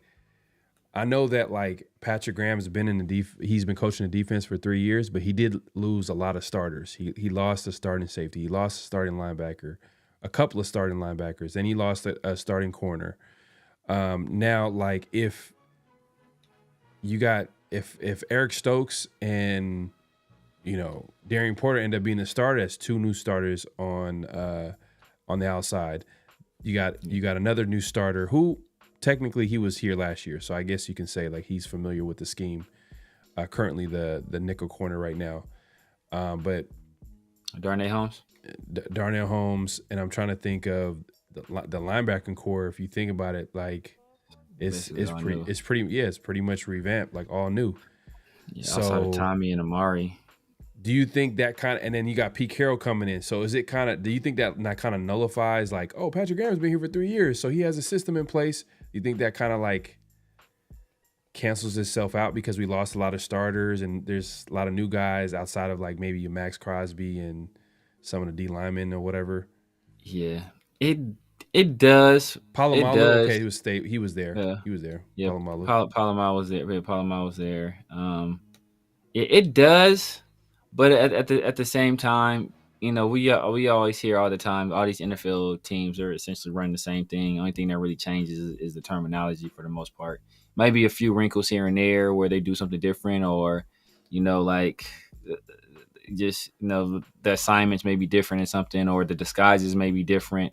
But for the most part, all teams are running something very similar. So, and if these guys have played together, a lot of them haven't really. Yeah, I mean. Yeah, you would think that, we talked about Patrick Graham. The starters are different. There's a lot of the depth guys that have been around for at least a year. You think about Chris Smith, think about Trey Taylor, think about Tommy Eichenberg, think about Amari Gaynor, Darnay Holmes, obviously, Sam Webb, Caillou Blue, Kelly, whatever the guy's name is, like DCam. Like the backup guys are the depth. These guys have been in this organization. A lot of the starters, or a lot of the presumed starters, are new. So maybe just those backup guys having that experience with Patrick Graham, his expectations, maybe that helps a little bit. And then obviously Pete Carroll coming in, putting his own little stamp on things as well. I don't think he's going to change things too much where he's making wholesale changes. So if that's what you're going to do, then why keep Patrick Graham, right? So I think there's going to be some changes. There's going to be some mixing and matching, but I don't think it's going to be like so dramatically different that none of the experiences that these guys had in the past counts for anything this year. Yeah, well, I mean, we'll see what it looks like next this season, especially because like Pete Carroll, he's definitely getting his guys in the building. Yeah. Darian Porter is a guy that Pete Carroll likes at corner. Eric Stokes kind of fits what Pete Carroll wants at corner. Bennett is kind of taking a back seat. I know we all the whole excuse here is, oh well, he's still working his way back from injury, but he's out there, and he's playing with the second team, meaning that they like what they see from the other corners compared to what they see from Bennett. so far. So, I think that's where the influence comes in for Pete Carroll. He's kind of getting the guys that he wants to play on the defense, and then Patrick Graham has to figure it out, basically. But we'll see what it looks like. But we're not done yet, man. We got another, notable quotable, and this one right here, man, is from a Raider legend, an all-time great, man, one of the best receivers of all time, man, Tim Brown. My guy, Raider Smoke's favorite player, by the way, man. Hey, man, leave that man alone, man. Leave that man. That's an insight right there, man. Man.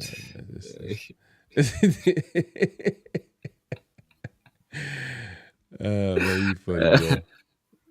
Hey, Tim Brown, stay away from the Vegas Strip. If Ray Smoke is in Las Vegas, Tim Brown, do not go to the Vegas Strip. Hey, Smoke, man, let me know what you think, man, about this comparison. So Tim Brown was asked about Genty, and he made a comparison to him, which was interesting to say the least. But let me go ahead and play the clip. Who does Ashton Genty remind you of? Obviously Bo and Marcus were two incredible athletes, and what they brought to the table was some totally different. Hey, real quick. This is how you know, man, Tim Brown is a Raider, man, because he could have easily just went with any running back in NFL history. But he kept it with the Raiders. He said, Bo Jackson, Marcus Allen, but what? Yeah. And guess who he finally lands on as far as the comparison? Marcus, is probably the best running back that I've ever seen. His ability to block, his ability to run, whatever. Pass, he probably a better quarterback than some of the guys we had, on the team. But the guy that he really reminds me of is Napoleon Kaufman. I think Napoleon came to the league, a very undersized, body or whatever, but had the ability to return punts and kicks and do a lot of great things. And his ability to hit a hole and explode was really, really amazing.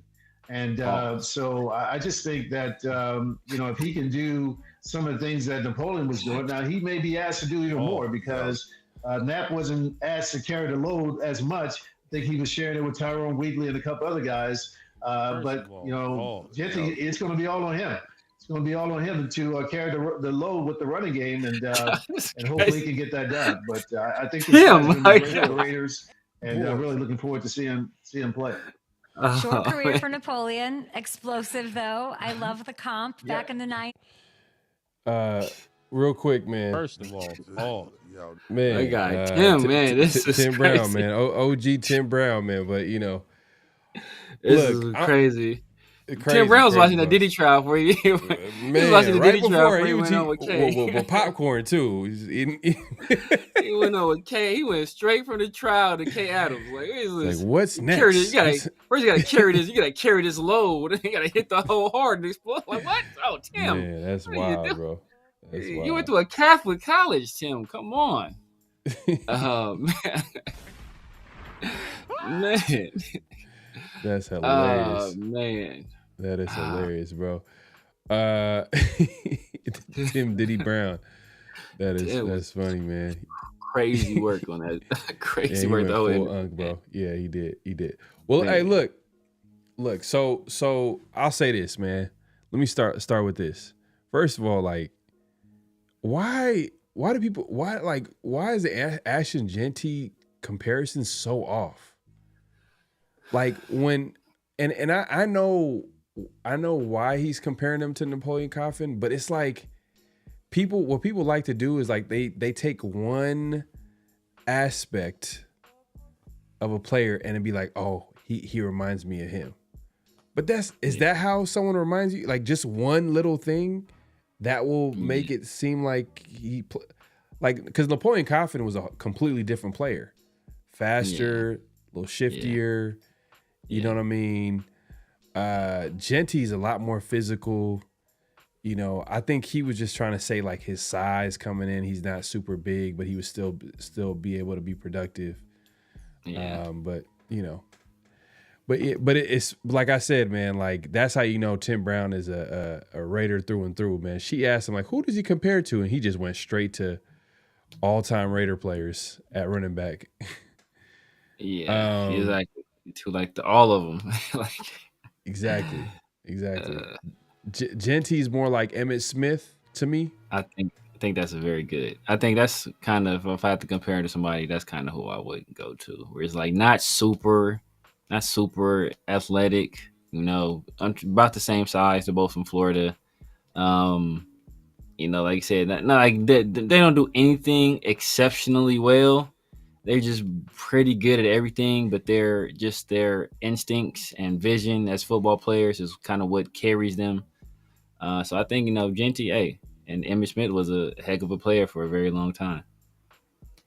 Yeah, man. But yeah, like I said, it's not just Tim Brown. A lot of people have these random comparisons. Even I kind of was like thinking about it, like, man, he doesn't really play he doesn't run like Maurice Jones-Drew. You know what I'm saying? Like it's different type of running back, in my opinion. I mean, it's just the size. Like we're just looking at one feature and be like, oh yeah, he plays like them. Like, yeah. But yeah, man, Smoke, that might be a good comparison though. Maybe Emmitt Smith. But I want to see him play though. I want to see him play, especially in today's NFL where like tackling is an issue, just because there's not a lot of time.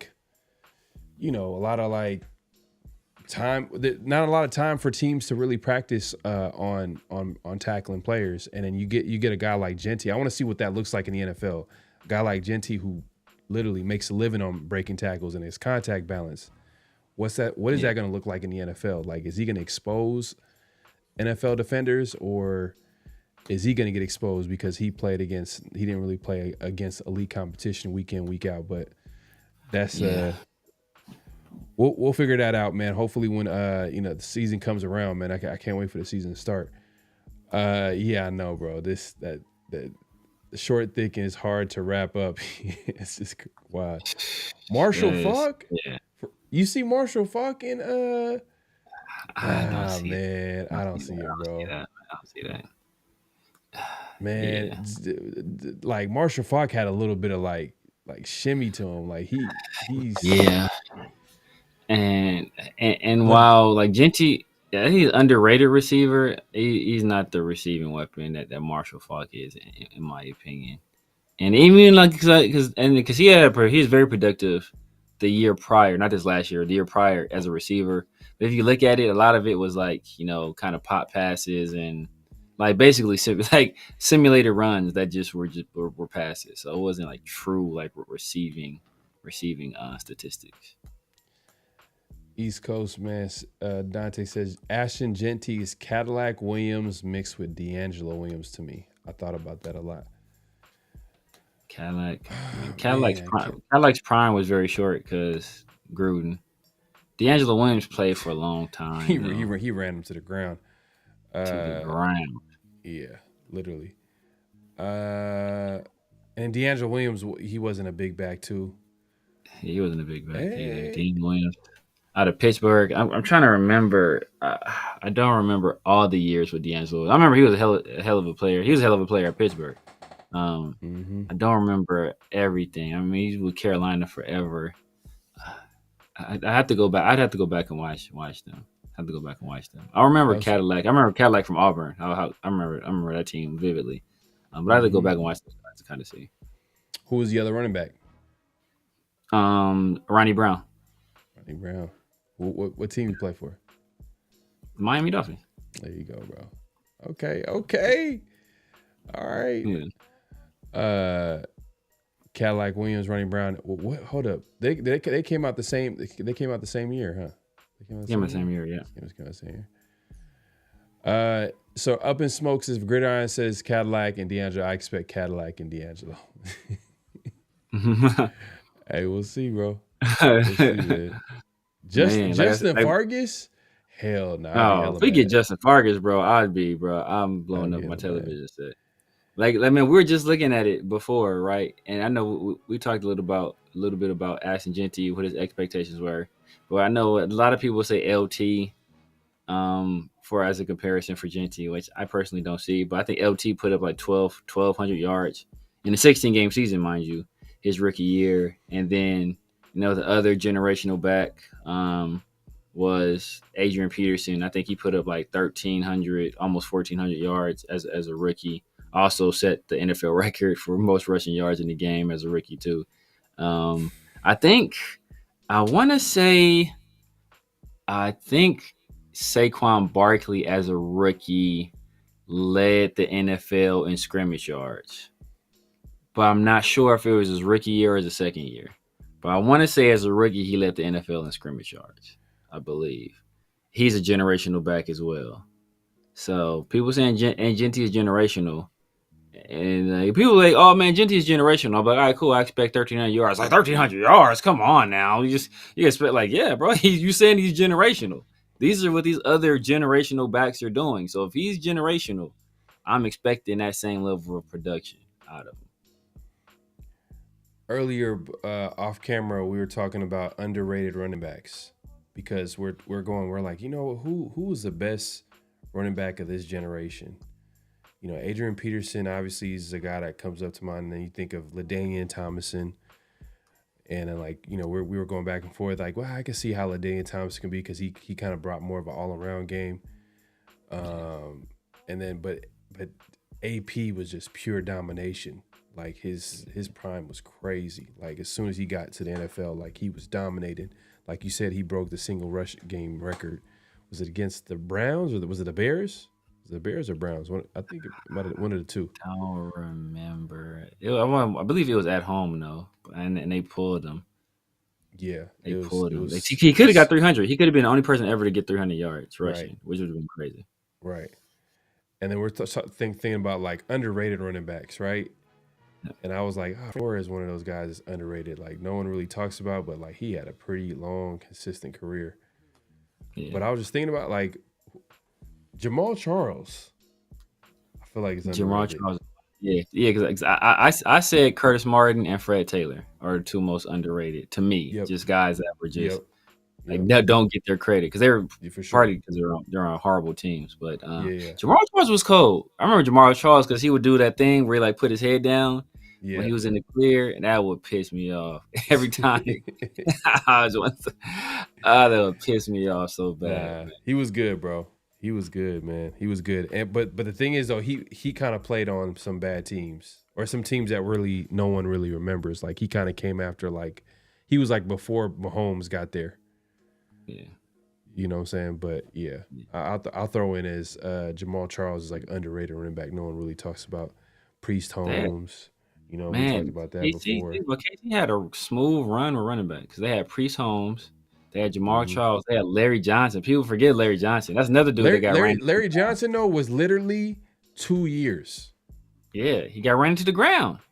That was my concern with Josh because like those guys that have those crazy amount of touches and those crazy yards is usually 2 years after they break down. It happened to Larry Johnson. It happened to DeMarco Murray. It happened to David Johnson. He did all these guys it happened to. Like how many carries did Josh get that record-breaking season? How many carries did he get? I don't think it's carries. I think maybe it's touches, but I forgot what it was. I forgot what the number was. But all those guys, once they hit that certain number, 2 years later, they either have devastating injury or they're out of the league. I think Christian McCaffrey happened the very next year. Saquon, it happened the very next year. The very next year after he led the league in touches and all-purpose yards, very next year he was hurt. Like David Johnson, 2 years later, he's out of the league. DeMarco Murray, 2 years later, he's out of the league. Larry Johnson, 2 years later, he's out of the league. David Johnson, like completely, like he just completely fell off. Yeah. Short prime. Pharaoh optimism is funny as hell, man. Hey, man, cautiously optimistic, man. That's what I call it. Cautiously optimistic. Yeah. Marshall Faulk. You know what? Who would you put in that number 3 slot? In this generation? Because I know you got AP1 and LT2. Who would be that number 3 slot? Because I feel like you can make an argument for LT to be number 1, but You know, you can. To me, but either way, those are number 1 and 2. Those are number 1 and 2. I'm not. Those are set in stone. Who's number 3? That's the one. That's what I'm like thinking. Number the third of this generations. This generation. Man, this generation. Man.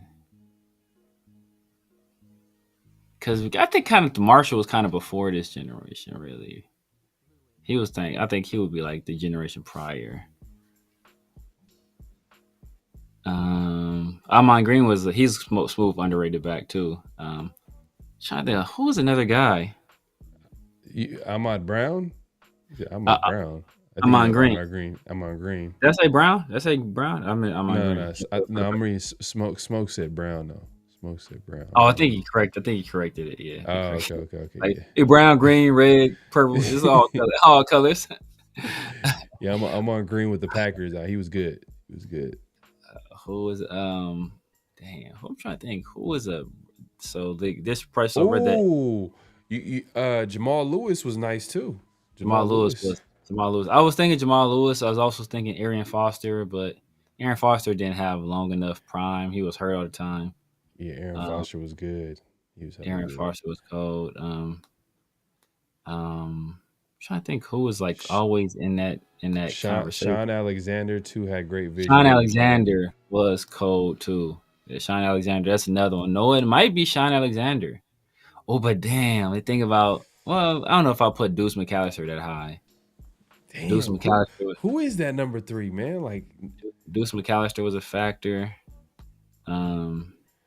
Oh man, Garrison Hurst, man. I already knew you watched 49er games, Smoke. Yeah, man, Smoke. I know you watch 49er games. You hate Tim Brown, and you talking about Garrison Hurst. Look at you, Smoke. Looking at you, Smoke. You've been going to those Warriors games over there. Well, Bo Jackson. No, we're talking about this generation, though. Yeah, talking about this generation. Your generation. Yeah. Kind of like the 2010 or let's say 2008-ish to, well, not because Marshall was LaDainian was kind of before that though. Damn. If we talking about way back then, we got to put Marshall right there. Then we got to put Marshall right there because he would fit in that era. Marshall Faulk was nice, bro. Terrell Davis, he was kind of winding down at that point. Terrell Davis was winding down at that point. Edgerrin James. It's another guy. I'll say maybe underrated, but I wouldn't put him number 3 though. Number 3? I don't know if he's underrated. Edgerrin James was a dog. Yeah, but like I don't think anybody talks about him like that. I don't think he gets he get bust. Chris Johnson. It's short prime. I can't put him number 3 off of that though. Yeah, no, not number 3, but underrated. Underrated. Oh yeah, but everybody knows Chris Johnson. That's the thing. Like everybody knows who Chris Johnson is. Yeah. Damn, Steven Jackson was good. Steven Jackson was. Yeah, Steven Jackson. Know what? That might be the dude. Michael the Burner Turner, Lamar Miller. That's for the Texans, I believe, right? Lamar Miller. Texans and Miami. He played for Miami too.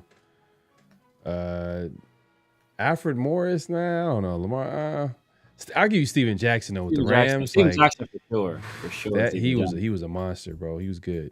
Yeah, Steven Jackson for sure. Michael the Burner Turner. But I don't know if Steven. Damn, that is like a tough. That's actually who is the number 3. That's a better conversation. It's like who's the 3rd ranked running back. We all know that it's AP, whatever combination of 1 and 2 you want to put is Adrian Peterson and LaDainian Tomlinson. You know what I mean? That's if y'all want to argue that's a whole different argument for another day, which I ain't gonna do. But number 3 though is like that's a tough one, bro. Yeah, I'm probably going Steven Jackson or Sean Alexander at number 3. I'm probably going Steven Jackson. I don't know, man. I don't know. But if you haven't already, make sure to click in, hit that like button, hit that subscribe button, hit that notification bell. Yeah, that's... Yeah.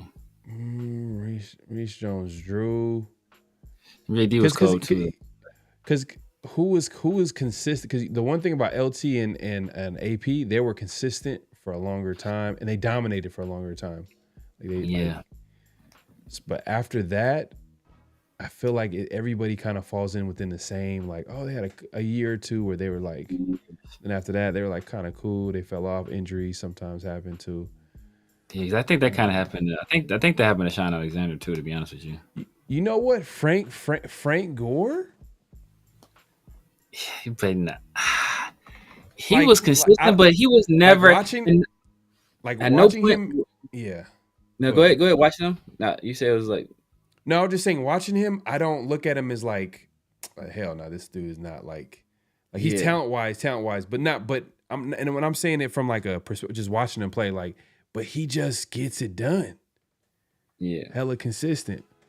Like, yeah, but it's like one of those situations where he was never. You would never like consider him like one of the better backs in the league. He was just like cool. He was good. He was pretty good the entire time. Like Cedric Benson was a bust. Cedric was massive bust out of Texas.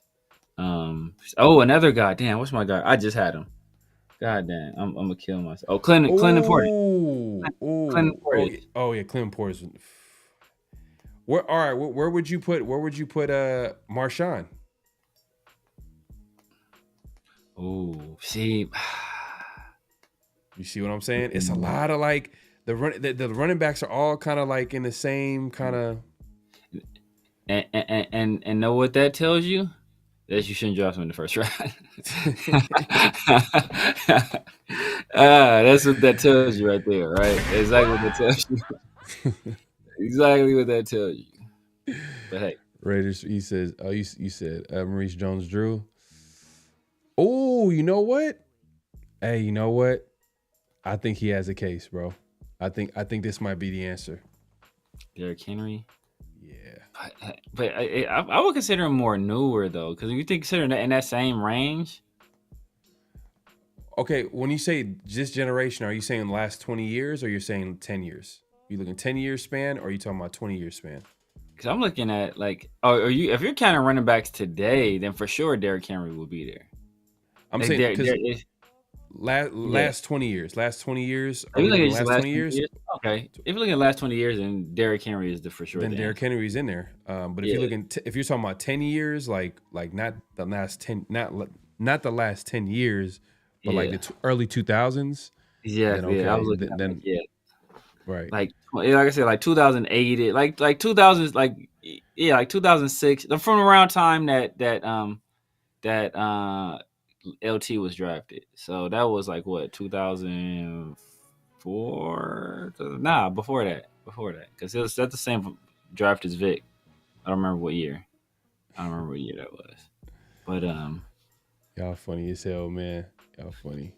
That's it. Yeah, early 2000s to like 2015ish is what I was looking at, basically. Yeah. Forte was nice for a second, but he wasn't like Matt Forte. Oh, for the Bears. I remember.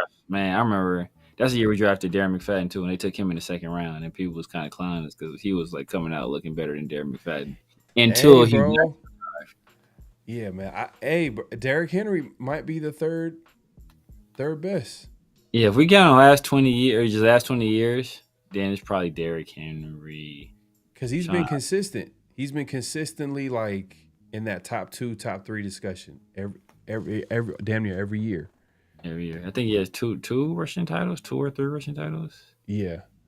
Derrick Henry might be the third, bro. I think that he might be the third. Damn, that was a good. Hey, man.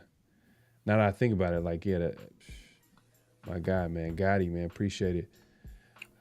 You might have answered the question. I mean, do y'all agree? Derrick Henry should take that number 3 spot? Some people are gonna be like Marshawn because the sentimental value. Clinton Portis was nice, bro. I ain't gonna lie. Portis was a dog. That was probably the most talented running back that the Broncos had, but they ended up trading him because they believe in the system before the player, which obviously their system worked. I ain't gonna lie. Like, it was just hella random.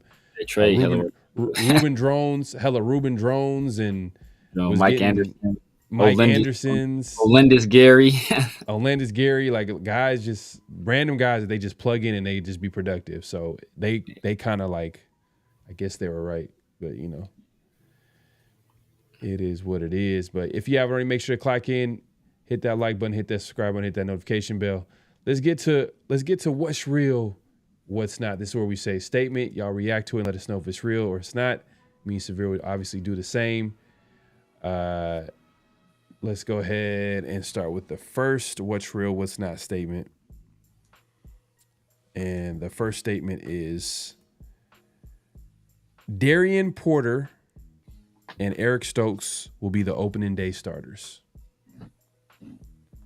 Darian Porter and Eric Stokes will be the opening day starters at cornerback. Is that real or is it not? So once again, Darian Porter and Eric Stokes will be the opening day starters at cornerback for the Raiders. Is that real or is it not? I'm going to say it's real.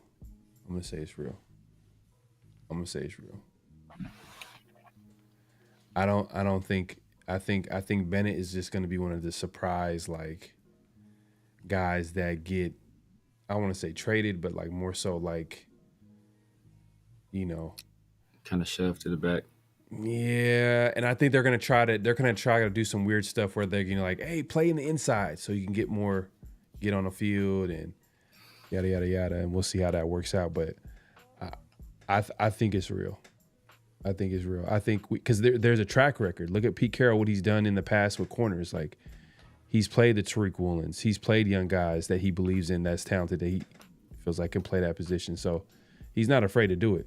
Tariq Woolen was not a guy that we expected to come out and play meaningful snaps year one, and he did. So Darian Porter is a guy like that kind of compares to him in that like he doesn't have a lot of experience or he needs more development. And they have him already out there with the day ones, the first team, I should say, for first team cornerback. So Eric Stokes is a guy that was drafted in the first round, has that athletic profile. I think ran like a 4.2. He's 6'1", has the length that obviously Pete Carroll wants in cornerback. So I think it's real. What's your take? Yeah, I'm gonna say it's real, because I think that Pete Carroll understands he doesn't have a lot of time here with this team. For whatever reason, it's because he's old as hell. But hey, who knows? But he understands that he does I think he wants to accelerate these guys' learning curve, and I think the only way to really do that is for these guys to play meaningful snaps in the NFL.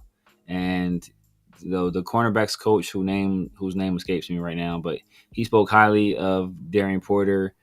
Just his athleticism, his work ethic, and the fact that he's not a repeat offender when it comes to like mental errors. Like he makes a mental error, then he gets over it, and he's kind of locked that in, and he's good. And they kind of said, speaking about it, I don't remember if it was him speaking about it or somebody else, but that the fact that he hasn't played much corner in the past is not necessarily a bad thing, because he's basically it's a clean slate. He's like a ball of clay. Now we can mold you into the kind of player that we want to mold you into. And Pete Carroll, his success and a lot of his prowess has been around the cornerback position. So the fact that he gets a guy with that work ethic and with that intelligence and that toughness and those those traits, and he's been molded by a guy who loves teaching that position. On the football field, well, I think that's a recipe for success. So I can imagine that those guys with the kind of measurables they have with that coaching, he'll be able to bring out the best in them, and he has a track record of doing it.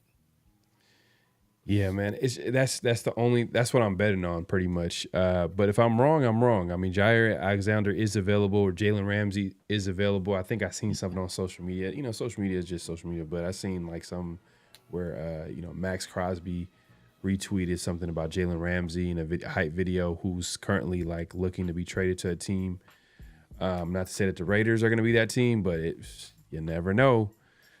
You never know. We'll see. That's the only, like, I would say dark horse thing is that if the Raiders might make a trade or pick up somebody, But I think right now I think a lot will. I think a lot will be. I think what's going to be eye opener is what's going to happen after mini camp, because they're going to make some moves, whether that's sign a linebacker, whether that's signing a corner, that's whatever they feel like needs a little upgrade, a little more competition. We'll see what the Raiders do after mini camp. But we'll see, man. But hey, man, Smoke says I think Porter will get playing time, but I don't think they'll throw him in there starting week 1. But bro, Tariq Woolen, bro. This is Pete Carroll special right here. I could be wrong though. There's a reason he's getting reps with the first string. Yeah, that's all I'm saying. Is that, like, we'll see. Yeah. We upgraded at QB, but I'm still not pleased with Geno. Yeah, we'll see, man. I'm just betting. I would say I would bet on the players around Geno.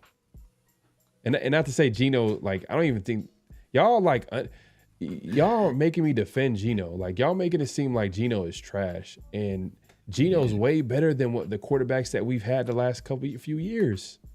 By leaps and bounds, man. It's not even close.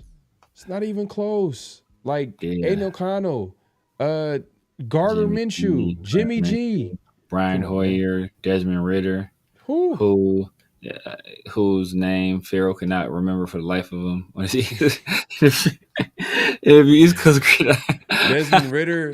I mean, is he? But there's no need to remember him though. It's not even worth remembering. He's not even in the league, man. He's not even in the league. Remember. That was comedy though. He's like, yeah, the guy.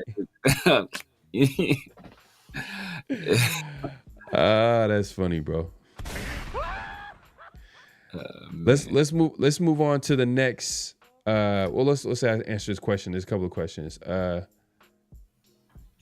Derek says, "What do you think about Ashton Genty not practicing this past week?" He's out. It was a full participant. He was out there. Maybe it was. Because if you talk about this past week when there was no practice, maybe it's like a week. But yeah, I think he's been participating, as far as I know, in every single voluntary and mandatory. Well, obviously in the mandatory ones, but I haven't heard anything about him not participating. So that would be news to me, to be honest. Yeah. Severe, you want to go ahead and go with the second what's sure what's not? Yes, sir. So what's sure what's not? It's number 2. Wide receiver from Tennessee, Donte Thornton, will be the starting outside wide receiver on opening day for the Raiders. So Donte Thornton will be the starting outside receiver, the Z receiver for the Raiders. Is that real or it's not?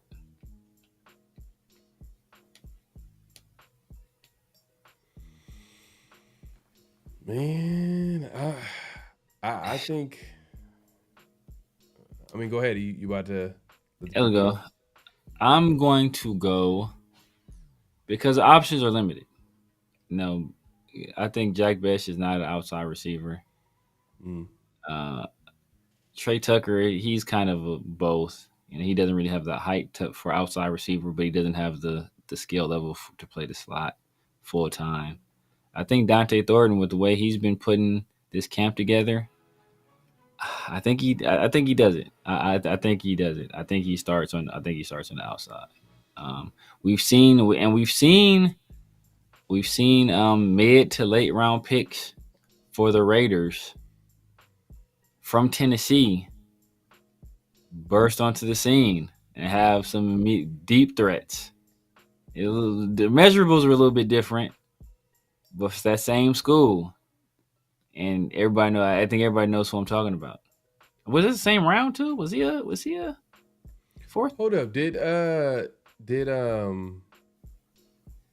he come out of he came out of Tennessee? Yep. Deep threat? Yep. Out of Tennessee? Yep.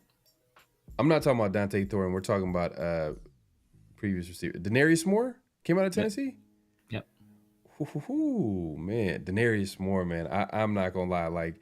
Like randomly, I've had like random favorite players on the Raiders. Like obviously Jerry Porter, Charlie Garner.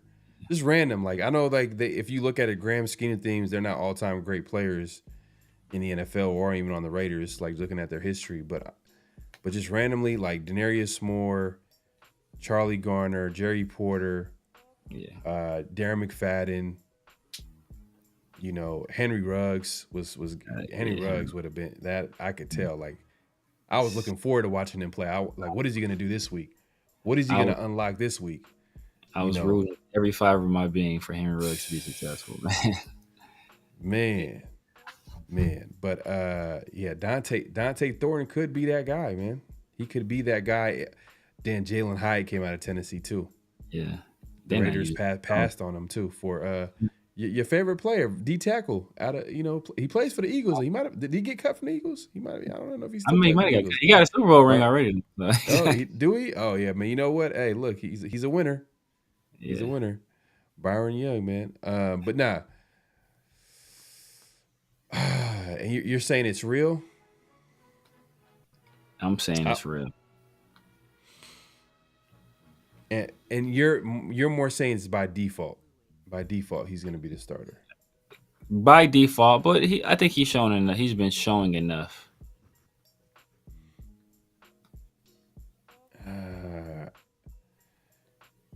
I don't think it's real. But you know what? If I'm wrong, I'm wrong. But I just feel like. So do you got Besh or you got Tucker? Or you got Colin Johnson? I think they might sign it. They might sign a veteran receiver. They could possibly sign a veteran outside receiver. Could. If you think it's Keenan. Cooper's out there. Keenan Allen. Keenan Allen just. I'm Mark. Like Keenan Allen's a good player, but it's just like, damn, like we would probably have the slowest receiving core in the NFL, bro. Outside, if Trey Tucker and Donte Thornton was like, you know what, I'm gonna take a day off. Exactly. The Raiders are screwed. Yeah, corners sitting on everything at that point. Yeah. Oh, and I'm gonna throw in. You know who I like too? I like Michael Bush too. I like him. I like the Darren McFadden and Michael Bush are like those are like I like that running back room. I do too. And shout out to Jacoby Ford. I'll throw him in there. But Jacoby Ford, I always looked at him as like one of those like gadget trick players. Yeah. But randomly he'll have like a big play. He'll be like, oh damn, okay. Yeah. I always liked like where I always rooted for players that like never got no run. Those would be my favorite players on teams. Like guys that like have potential but was never gonna like really play. Like I would always like gravitate through this. Like Johnny Morant. Like I was like, man, Johnny Morant, just get out there, man. Like, I don't know what you've seen out of Johnny Morant. I didn't see it, bro. I didn't see it. Johnny Morant was. I didn't see it. It was measurables. All it was measurables. Measurables. Okay. I like Ronald Curry. Ronald Curry was nice. I didn't like Doug Gabriel like that. I didn't like that. Yeah, I just thought he was another guy, Darnell Bing. I wanted Darnell Bing. I don't even think he made the team. I think we picked him up. He got cut. You know who I like that he just never could get healthy was Osbury. David Osbury. I thought Teo Johnson was going to be better than what he was. Stanford. I thought Teo Johnson. I was like, oh man, I think the Raiders got their tight end. But he didn't do shit. He didn't do nothing. Yeah. Not a goddamn thing. Nothing. Yeah. Yeah, man. It's just that's how bad the Raiders been. Like I'm like a lot of the players that I liked were they just didn't pan out, bro. Your boy Alvis with it. Alvis with it. That was Al Davis right there. Walford. Clive Walford, man. I thought Clive Walford was gonna be a dog. I'm not even gonna hold you. I thought Clive Walford was gonna be a dog. I thought the Raiders offense was gonna be set. Like, damn, we got a tight end, we got the receiving core is cool. Like we got pieces on offense, but he was never the same after that that crazy off season ATV was an ATV, I think it was like an ATV accident. It's crazy. Smoke says Zach Miller. Zach Miller was cold. What's crazy is that he had the all-time slowest was it like an 80-yard touchdoand where he just it was nasty. He was rumbling, he was like stumbling. He had 3 blockers. Like it was terrible. he had like, hey, who blocked for him? That was one of the greatest blocks. Like he literally blocked for him, and created that touchdown for him. Who was it that blocked for him? I forgot. The thing that's crazy about Zach Miller is that same year, Chicago had drafted Greg Olsen in front of Zach Miller, and then we drafted Zach Miller, and then through the first 2 years, it looked like Zach Miller was way better than Greg Olsen until Greg Olsen got away from Chicago, and then as soon as he got into a real team, Greg Olsen turned all the way up. He just started killing, and Zach Miller way more explosive.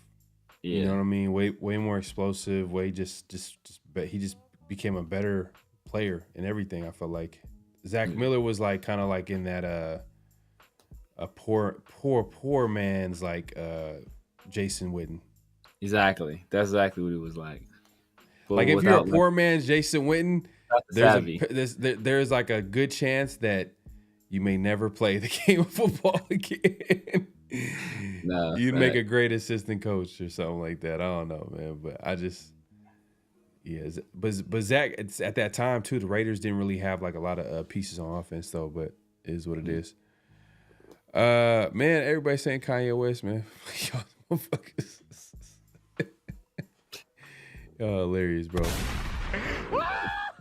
Yeah, right Forget now, y'all, man. Ooh, you know what?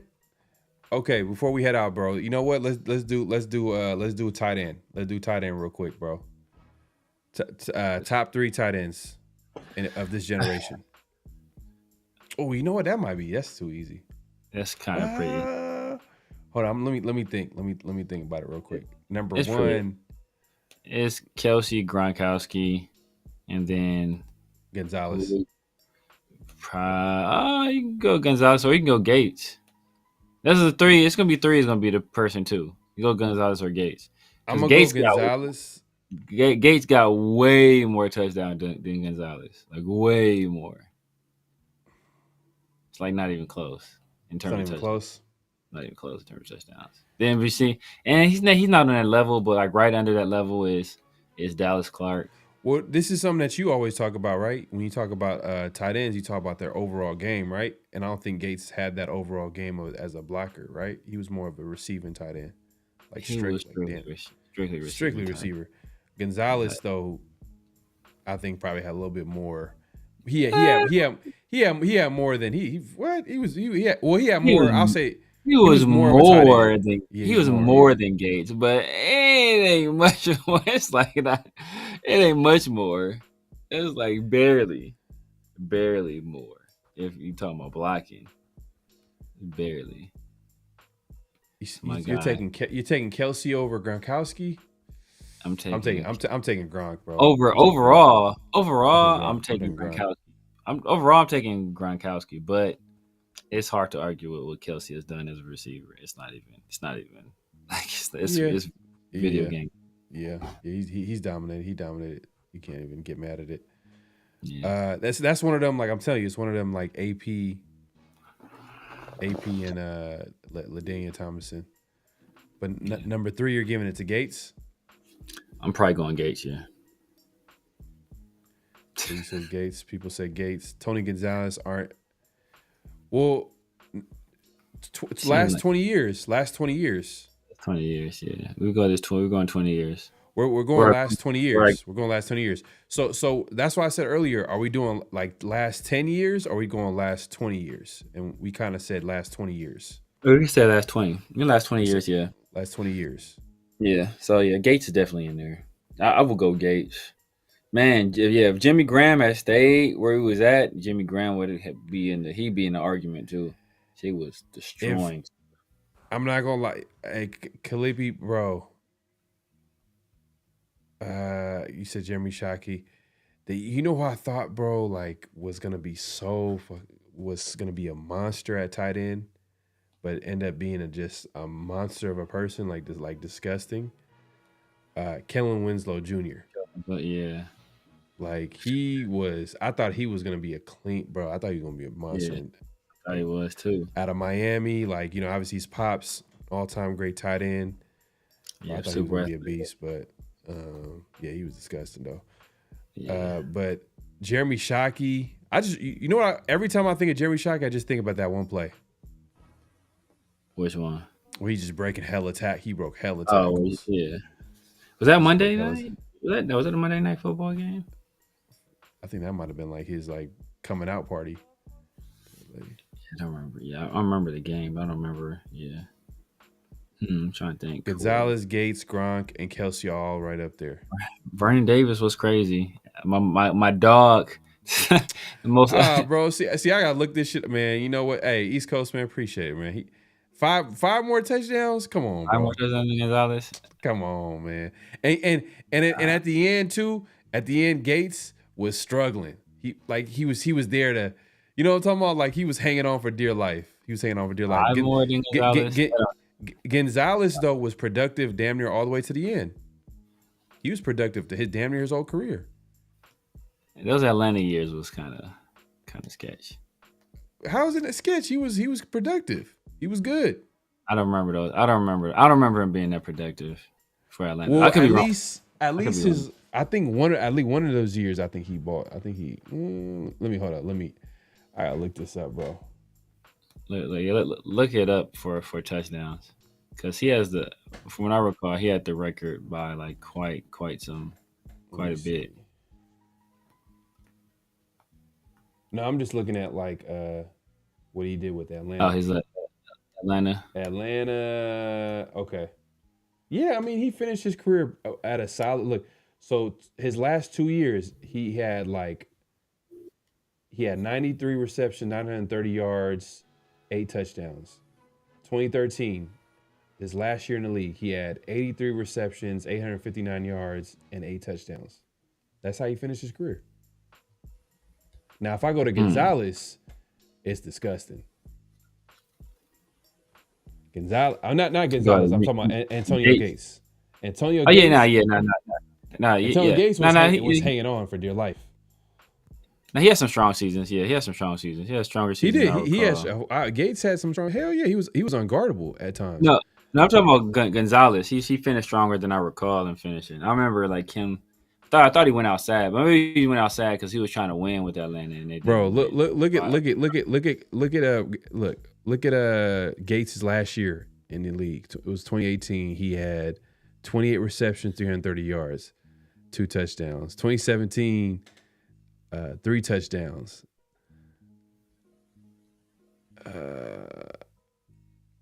Damn, yeah, it was. Damn, I ain't gonna lie. His numbers are disgusting.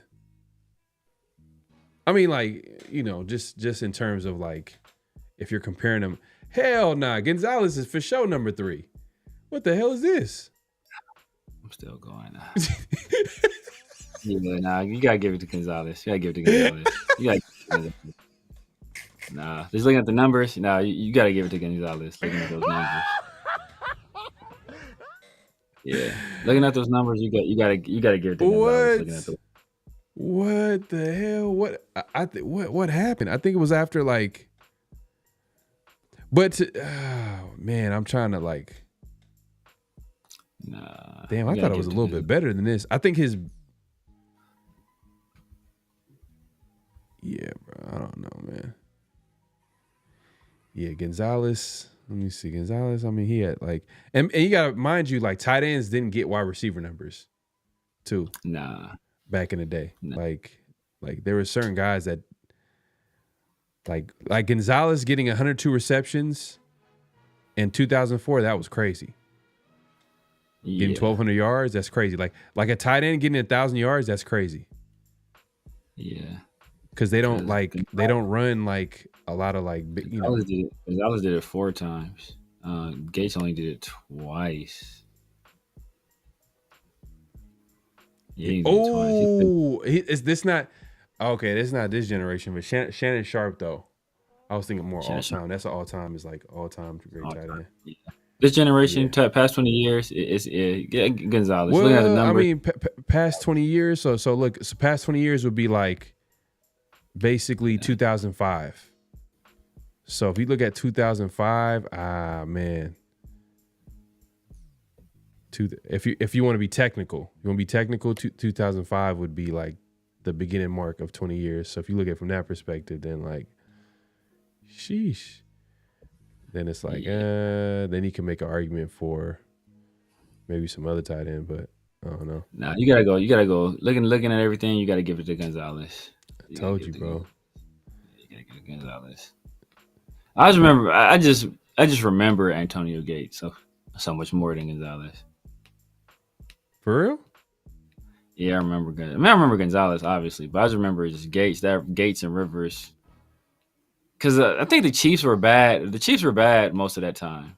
So it was like... Yeah, but I just remember that Gonzalez was a monster. he was a monster.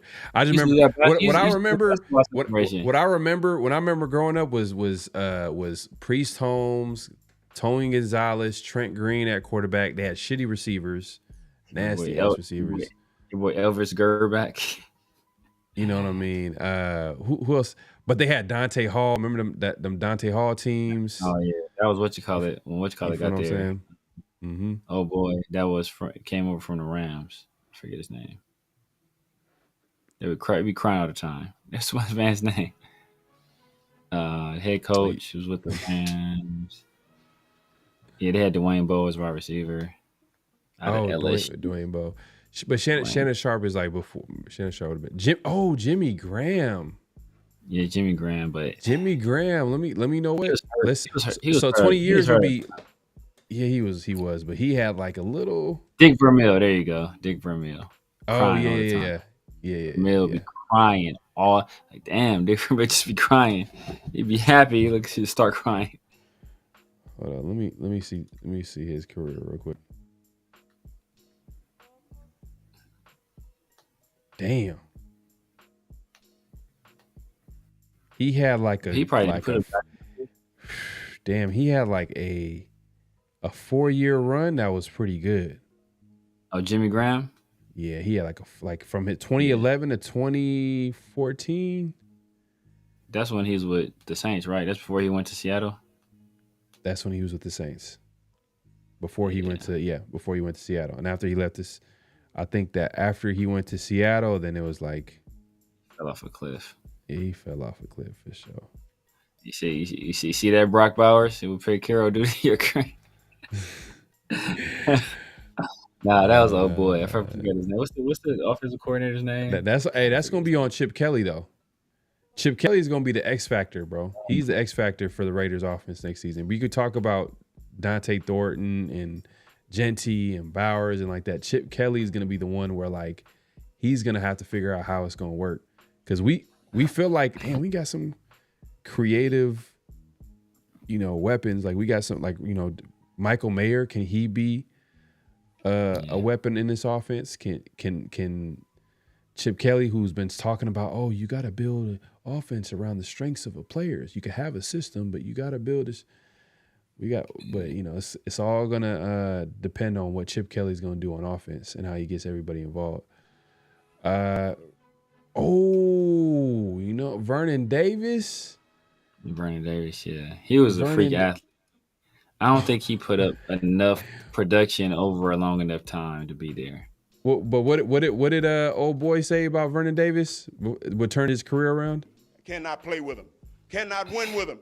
Cannot coach with him. Can't do it. Do it. I want winners. Do it. I want people that want to win. Like he basically, Vernon Davis said that like that whole he changed his whole career. Yeah, life. He changed life. I think he wrote. Mike Singletary wrote a book, or Vernon Davis wrote a book. I can't remember, but either Mike Singletary wrote a book and Vernon Davis wrote the foreword to it, or Vernon Davis wrote a book and Mike Singletary wrote the foreword to it for him. I can't remember which one it is. Michael Singletary is like the coach. He's like, I'm sure they're super close after that whole situation. But Michael Singletary is one of those coaches, though, like, he's a great assistant coach. Great. No, I'll say good linebacker coach. You would want him to be a linebacker coach or something like that. But as a head coach, man, you can have him. You gotta run into the wall and you gotta bang your head. Like he's one of them. Like he's not no X's and O's. He's like he's gonna do something crazy. Yeah. He's gonna try to bite through the locker or something like that. Like, we're gonna win this game.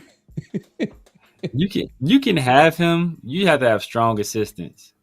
Like you have to have super strong assistants to all balance time great assistants. You gotta have all time like the greatest assistants of all time. The greatest assistants. Yeah, greatest assistants. Because like he can set the tone, but he can't like. But eventually he'll just be like he can't call no plays. Yeah, he can't call no plays at all. Yeah, no plays. I'm looking at Vernon Davis. Vernon Davis. He started off slow, but then I think he started cooking like year 3 or something like that. Oh, damn. I don't know what's wrong with my spelling right here. Vernon Davis. Let's see his numbers real quick. Yeah, he did start off slow. I remember coming out, he had ran a 4.3 at tight end. Yeah. It's wild. Yeah, I remember what did Rex Ryan say? He's like, you never seen a tight end be a deep threat in the offense. Yeah. Which is wild to say. Yes. He had a solid career. Yeah, he's not in that realm. I think we have our 3. Grant, Kelsey, and Gonzalez are the 3. Yeah. Those are the 3. But man, we appreciate everybody coming through. It's been a great show. If you haven't already, make sure to clock in at this point, clock out, hit the like button, hit that subscribe button, hit that notification bell. Man, it's a great show. Appreciate everybody coming through, man. Severe, man. Let the people know where they can find you, what to look forward to, all that good stuff. Yes, sir. Yes, sir. It's at the Severe Raider here on YouTube, on IG, on Snapchat, on TikTok, on X. Basically all social media at the Severe Raider. You guys already know what it is. Live with my guys, Chris and 805 Protect the Shield. That's Sunday and Tuesday. And then rolling with my guy, Pharaoh, Tuesday as well, and Thursday. Tuesday is 50-50 show, as you guys watching now. Thursday is Around the Shield. Also have an interview that just dropped earlier today with Dub Raider. Shout out to Dub Raider as well. Make sure you go over there and check that out and subscribe. I gotta check that out. I gotta check that out, man. Yeah. Real smooth, man. Real smooth interview, man. So shout out to him for that. And man, just be on the lookout, man. Right now is the silly season, man. So it's about to get real slow in the world of the NFL news, man. But we're gonna keep y'all entertained. If nothing else, we're gonna keep y'all entertained. Man, first of all, man, make sure to hit that like button. But my guy Smoke, man. Smoke, man. On the way out, man. Appreciate you supporting the show, man. He's have a good night, fellas. Peace and blessings, man. Appreciate you supporting the show as always. Yeah. And man, like Severe said, we'll be back here next Tuesday, 50-50 show. But also this week we'll try to get another guest this week for Around the Shield, and we'll try to continue that throughout the off season. So if you guys have any ideas on who you would like to see on Around the Shield, just leave a comment. Let us know. Yeah. Let us know in the comment section. Hit us up, and we'll try to see what we can do and get them on. But yeah, man, we'll be back here hopefully this Thursday. This Thursday? Yeah. We'll try to shoot for this Thursday for Around the Shield. And obviously 50-50 show will be next week on Tuesday. Make sure to follow us all over social media. Obviously myself, PharoahNFL, and Severe Raider. You can find them on Twitter and on IG. And also follow Around the Shield on all social media platforms as well. Twitter and IG, man. We're trying to build that up. So definitely give us a follow there. And yeah, man, great show. We'll be back here. Man, it's gonna be a little bit of football hiatus, low key, man. I'm not gonna lie. Like after this week, after minicamp, it's gonna be a nice little break. Yeah, 6 weeks, something like that. 6 weeks, man. I mean, this. If you want to take a vacation, this is a good time to take a vacation. I ain't gonna lie, man. This is a good time. Yeah. But definitely tune in. Tune in and hit that like button, hit that subscribe button, hit that notification bell. Any last thoughts before we head out? Yeah, man. Tim Brown is the greatest Raider of all time. That's from a guy Smoke. Don't tell that. Hey, don't tell that to Smoke, man. Come on, man. This. Come on. Tim Brown, man. Tim Brown. Hey, that was a crazy clip, though. I didn't realize how crazy that clip was when he was you just hear him say what he was saying. I was like, what the hell? Like, wild. And he had no clue, too. No clue. At all. No clue. He's stepping on landmines left and right. Don't even know it. And Up and Adams, she was just looking at him like, yeah. Like, keep going.